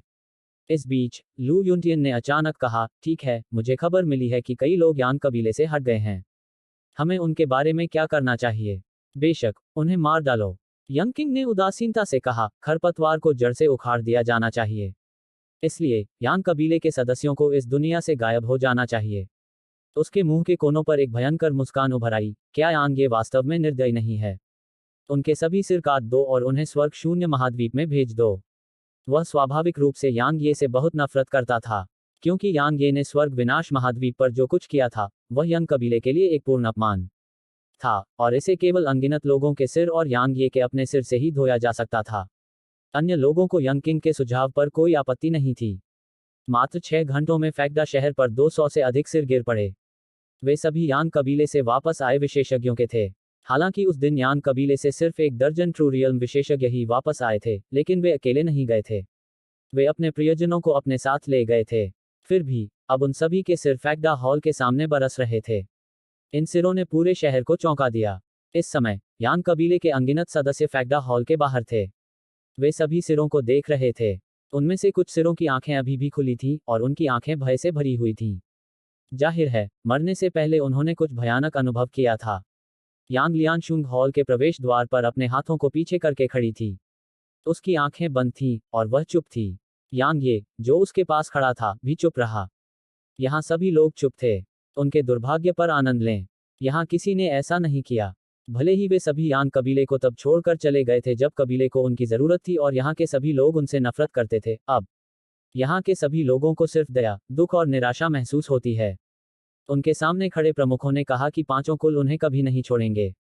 भले ही वे यांग कबीले से हट गए, फिर भी वे 5 कबीले उन्हें जाने नहीं देंगे। पांचों कबीले यांग कबीले का सफाया करना चाहते थे। यह एक ऐसा युद्ध था जिसमें विनाश दांव पर लगा था।